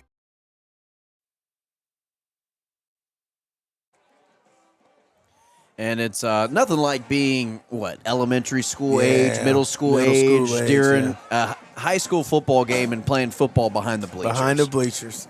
Some of my best athletic sporting achievements happened behind those bleachers during a Friday night football game whenever I was in middle school. Quick little dive play to the right side of that offensive line, and it'll go down for a gain of a couple yards, just trying to ice this thing away, essentially a victory formation. Caden Kaufman running from the sideline, hobbly. You know his ankles are not feeling good right now. Not at all. But the joy of winning, and the joy of winning in the way that you did tonight, will supersede any type of physical pain that you're experiencing here tonight in this football game. Victory formation coming up for the Connally Cadets. And all they got to do is snap the ball 2 more times, and this game is over. That's the best play in the playbook right there. Everybody's favorite play. Haven't been able to run it much this year, and the Connally Cadets are going to be able to do that here in the last game of the season. Man, what a night it was. Yeah. I mean, if you got to go out and you're not going to the playoffs, this is the way to do it. And it's almost like a revenge game, so to speak, because, we were talking about it at the top of the broadcast, how, Gatesville kind of came in and put salt in their wounds last season. So, I mean, it's not quite the same because they're not, going to the playoffs. Sure. They didn't switch positions with them, but Gatesville didn't hang 53 on them. But maybe you broke the curse that the Gatesville Hornets put on you last year going into this season, and maybe you flip the script going into next year with a successful season back ending it in the playoffs for the Connally Cadets. And that is the final play of the season for the Connally Cadets. It's a knee out with a 53-14 victory over the Gatesville Hornets. What a moment. What a game. And what an offseason that the Connally Cadets will have. Really looking forward to next season already. It's great when you can end a game like this because then it gets you ready already for the offseason. Yeah. It kind of motivates the team. Hey, off-season workouts, let's put a little extra into it. That's It just gives you a little something extra. It really does. And this is the film that you take and you show the kids. This is the blueprint. This is what we want to do. This is the game that this is the team that we thought we had at the beginning of the season. It finally showed up at the end. Too little, too late, but it's there. And it's also maybe a message to the coaching staff of a philosophy of let's play aggressive. Mm-hmm. Let's do some surprise onside kicks. Let's do something different with one of the better athletes that we have on our team, in Daniel Hancock. Yeah, he's a left tackle, but let's give him a direct snap. let's go for it on fourth downs. Let's take some shots down the field. Let's do some things that are a little maybe out of character, out of the ordinary. Yeah. But it gives you an advantage in the long run. Maybe some coaching philosophies changed in this game a little bit. Yeah, I believe it did, and we saw little glimpses of this against Robinson when they came out on fire, aggressive. They just couldn't put it together. Like I said a little while ago, this was the most complete game they played all season. Absolutely, from beginning to end. They had that little hiccup with the illegal procedure on the center. And it kind of looked goofy, but then they ended up scoring. And then they come back out, and then they get the onside kick, and they get the ball back. They didn't score then, but the defense stood up. And they scored again, and they scored again. And before you knew it, it's 20-0. And we're talking about going into halftime with the goose egg on the Gatesville Hornets side of the scoreboard. And with that being said, they just kept nailing it and hammering it and going at these Gatesville Hornets. And before you knew it, it's 53-0. That's going to do it for the broadcast. We'll go take our final break of the broadcast going into the post-game show. We'll be right back in just a moment, right after these messages.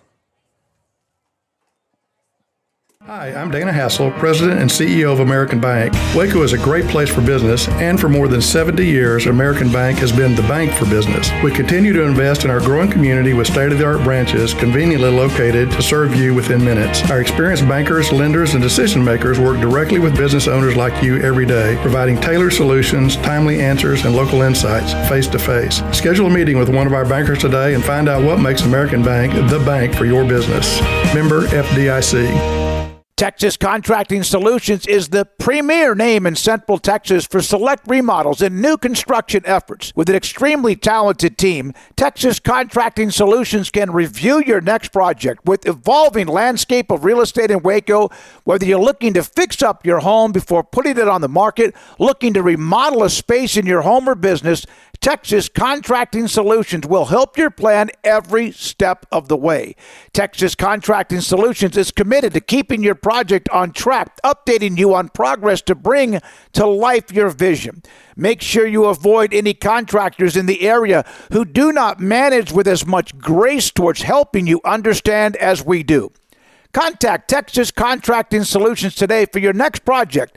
Texas Contract Solutions, or email Mark at texascontractingsolutions.com or call him 254-424-1734. pizza, burgers, and Bears football. There's no place around Waco that serves them all other than Bubba's 33. Come show your green and gold and enjoy some of Waco's best food and beverages while watching your favorite team, the Bears. When real Bears fans get hungry, Bubba's 33 is the #1 spot for ice-cold drinks, hand-stretched, stone-baked pizzas, and bacon-infused burgers. Join us for indoor or patio dining. Bubba's 33, Waco's restaurant and proud supporter of Baylor Bears football. Sick 'em, Bears! At Texas State Technical College, we believe when you invest in your future, you deserve results. That's why we're proud to offer our money-back guarantee program, where if you don't receive a job offer within 6 months after graduating, we'll refund your tuition. Now that's peace of mind. Visit tstc.edu for all the details. Texas State Technical College, home of the money-back guarantee. This Connally Cadets broadcast on 107.9 The Bull and 365 Sports is presented by American Bank, Texas Contracting Solutions, Texas State Technical College, Bubba's 33, Texas Farm Bureau Insurance, Baylor Scott & White, Southwest Sports Medicine, and the Connally Athletic Booster Club.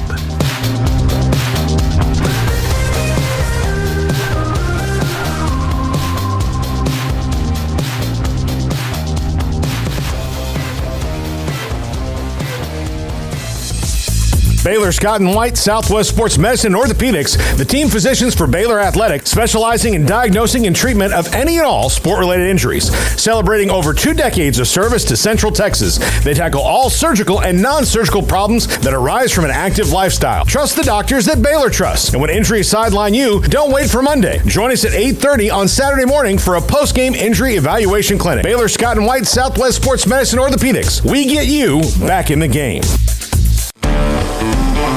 At Texas State Technical College, we believe when you invest in your future, you deserve results. That's why we're proud to offer our money-back guarantee program, where if you don't receive a job offer within 6 months after graduating, we'll refund your tuition. Now that's peace of mind. Visit tstc.edu for all the details. Texas State Technical College, home of the money-back guarantee. At Casa Olay, we're proud to celebrate serving our guests delicious Tex-Mex specialties since 1973. We've been committed to quality and fresh ingredients used in the daily preparation of our menu items. Celebrate with us as we enjoy appetizers, Tex-Mex favorites, enchiladas, burritos, and tacos. You can order online or pick up your favorites at Casa Olay. Takeout, delivery, catering, or enjoy the atmosphere of Casa Olay, serving delicious Mexican food for over 50 years. 725 North Loop 340 in Belmead, or at CasaOlay.com. Hi, I'm Dana Hassel, President and CEO of American Bank. Waco is a great place for business, and for more than 70 years, American Bank has been the bank for business. We continue to invest in our growing community with state-of-the-art branches conveniently located to serve you within minutes. Our experienced bankers, lenders, and decision makers work directly with business owners like you every day, providing tailored solutions, timely answers, and local insights face-to-face. Schedule a meeting with one of our bankers today and find out what makes American Bank the bank for your business. Member FDIC. Remember when you had a guy, someone who could fix anything? They're still out there at Batteries Plus. With their quick solutions and expert advice on batteries, key fobs, and phone repair, Batteries Plus will have you in and out and on your way in no time. Batteries Plus, the experts in charge.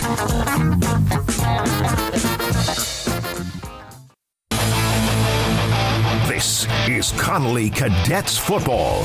Here's Tanner Carlson and Dee Brown.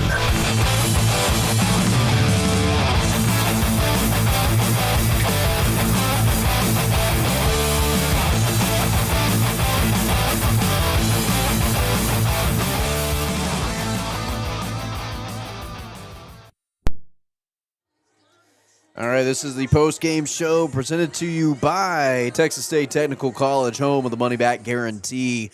And the Connally Cadets win this thing 53-14 on the road against Gatesville on Gatesville's senior night. And what a performance it was. Started out this game, it got up to 53-0. Then Gatesville scores their final 2 scores in the final minutes of the game. But yeah, Connally took advantage of this one, controlled it from the beginning and never turned away, never looked back, went to 27-0 at halftime, essentially did what they did in the first half, in the second half, and got the game up to 53-0. And it was followed by Jam Vincent scoring the first 3 touchdowns of the night with a 15-yard touchdown pass on the opening series, onside kick, recovered, however, didn't put it into points. The Gatesville Hornets get the ball on their opening possession about 3 plays in, a pick 6 from Jam Vincent, scores a touchdown to make it 12-0. An onside kick ensued that one where Connally did recover it again and then resorted in touchdown for Jam Vincent, an 18-yard touchdown pass. That all happened in the first quarter of play. It was 20-0 just like that in a blink of an eye. And again, Jam Vincent played a career game. Caden Kaufman was all over the place in terms of his throwing in a good way, in terms of spreading the ball around. Katie Linval had a great game. Chris Nobles got into the end zone. Katie Linval had 2 interceptions at corner, and then he also added on a receiving touchdown as well. It was just, when we're trying to pick the Connally Cadets Player of the Game presented to you by Marco's Pizza, that's going to be a difficult challenge because everybody contributed in a really good way. They did. But, man, how good was it to see guys like Jam Vincent, guys like Katie Linval, guys like Daniel Hancock just being able to celebrate and kind of let their guards down for a moment and just play football and have fun. Yeah, Braden Ford and Chris Nobles. I mean, those guys were just able to just go out there and play. And it seemed like once they all realized that there was no pressure, there was no heat on them to do anything special. They just went out there and played. And that's exactly the team that we thought we were going to get all season long. They figured it out the last game of the season, and they were hard to stop. A little too late, but, better late than never. And, you get to see some of these players on the far sideline. They're talking with friends, family. Some of the seniors know that this is their last game to ever play at the high school football level or at any level of football.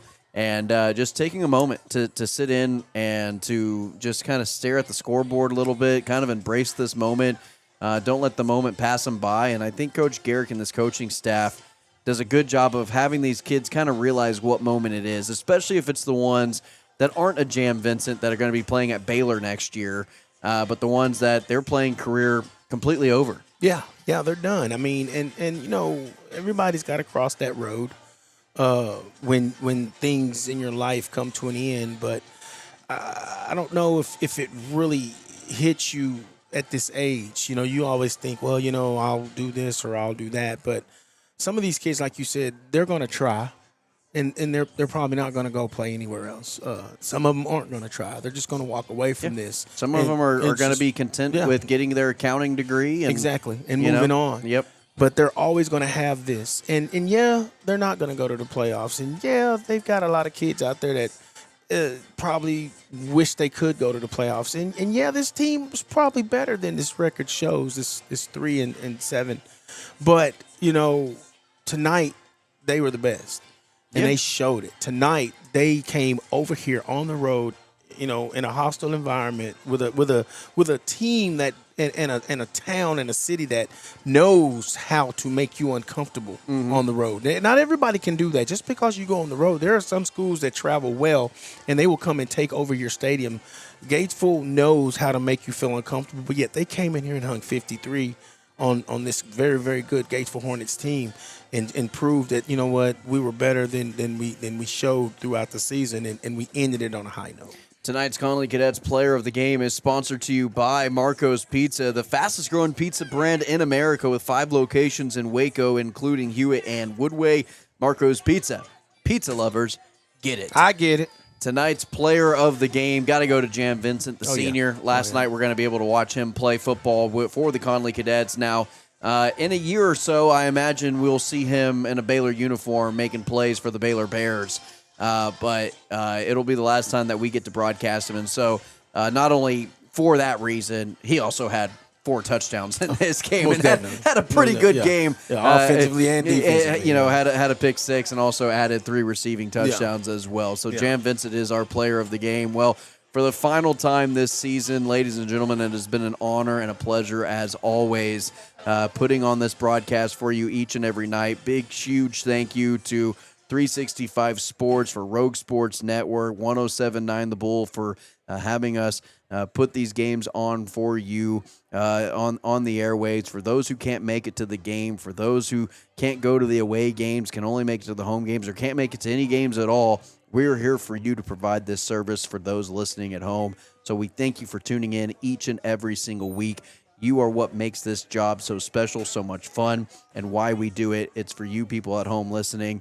Dachin Brown, any final words on the season? I would just like to say it's been a pleasure once again doing this broadcast with you, and like you said, with Rogue Media, with 365 Sports, 107.9 The Bull, and to all the fans throughout the season, all the compliments that were given to us, the appreciation that you showed for us doing this broadcast. We want to let you know how much we appreciate you, and we were privileged to do this, and we look forward to next season. And for all the humps and valleys of also trying to get a video broadcast and video stream throughout this season, big shout out to producer Cameron over here. He stuck with it through thick and thin, figured out all the kinks and all the speed bumps along the way. Couldn't have done it without his expertise as well. So we want to thank everybody involved in the production crew, the camera crew.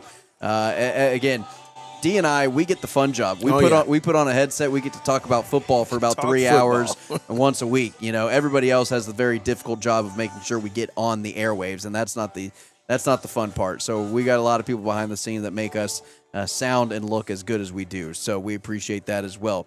Until next season, Connally Cadet fans, we'll see you next time, and good night. There are 26 letters in the alphabet, over 600,000 words in the dictionary, and just 3 of them said together can change everything. Let's order pizza. Those 3 words lead to dough made from scratch and 3 fresh signature cheeses that blanket golden crust in a heavenly melt on Marco's Pizza that'll blow your mind. So visit Marcos.com to order and stop by Marco's Pizza in Belmead, China Spring, Woodway, and in Robinson. Marco's. Pizza lovers get it. Hi, I'm Dana Hassel, President and CEO of American Bank. Waco is a great place for business, and for more than 70 years, American Bank has been the bank for business. We continue to invest in our growing community with state-of-the-art branches conveniently located to serve you within minutes. Our experienced bankers, lenders, and decision makers work directly with business owners like you every day, providing tailored solutions, timely answers, and local insights face-to-face. Schedule a meeting with one of our bankers today and find out what makes American Bank the bank for your business. Member FDIC. In Texas, there's pea-size hail and baseball-size hail. Guess which one hit our house? We didn't even know where to begin, but we called our Texas Farm Bureau insurance agent, and he was so reassuring. He knew exactly what to do to get our house back into shape and our lives back to normal. Now, we're even more thankful for the roof over our heads. Stop by and see our agents at one of our 3 McLennan County locations. Coverage and discounts are subject to qualifications and policy terms and may vary by... At Sturdy Steel, we build more than grandstands and press boxes. We build the spaces where communities come together. Based in Texas and serving communities nationwide, we're proud of our reputation for dependable, high-quality work and strong client relationships that stand the test of time. From concept to installation, our team of skilled drafters, welders, and installers takes pride in delivering seating solutions designed to last. With a focus on dependability, transparency, and service, we are here to make the unique needs of architects, contractors, schools, and venues across the country. We ensure every project is seamless, sturdy, and ready for generations of fans to enjoy. That's Sturdy Steel. This is Connally Cadets Football. Here's Tanner Carlson and Dee Brown. Hi, I'm Mark Stewart with Berg Colgin Ford. It's that time of year. It's football season. Berg Colgin Ford is a proud supporter of Connally High School football. BK Ford is proud to sell the #1 truck in Texas, the F-Series truck, led by our leading rusher, the F-150, 47 years in a row. Come see the largest showroom in Texas and experience better at Berg Colgin Ford.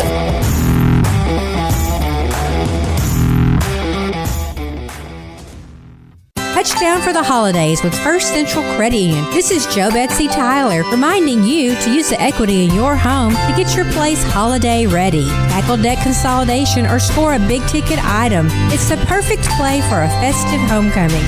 Apply online at firstcentralcu.com and kick off your winning season. Everything we do for you. Some restrictions apply. Equal housing lender. Member NCUA.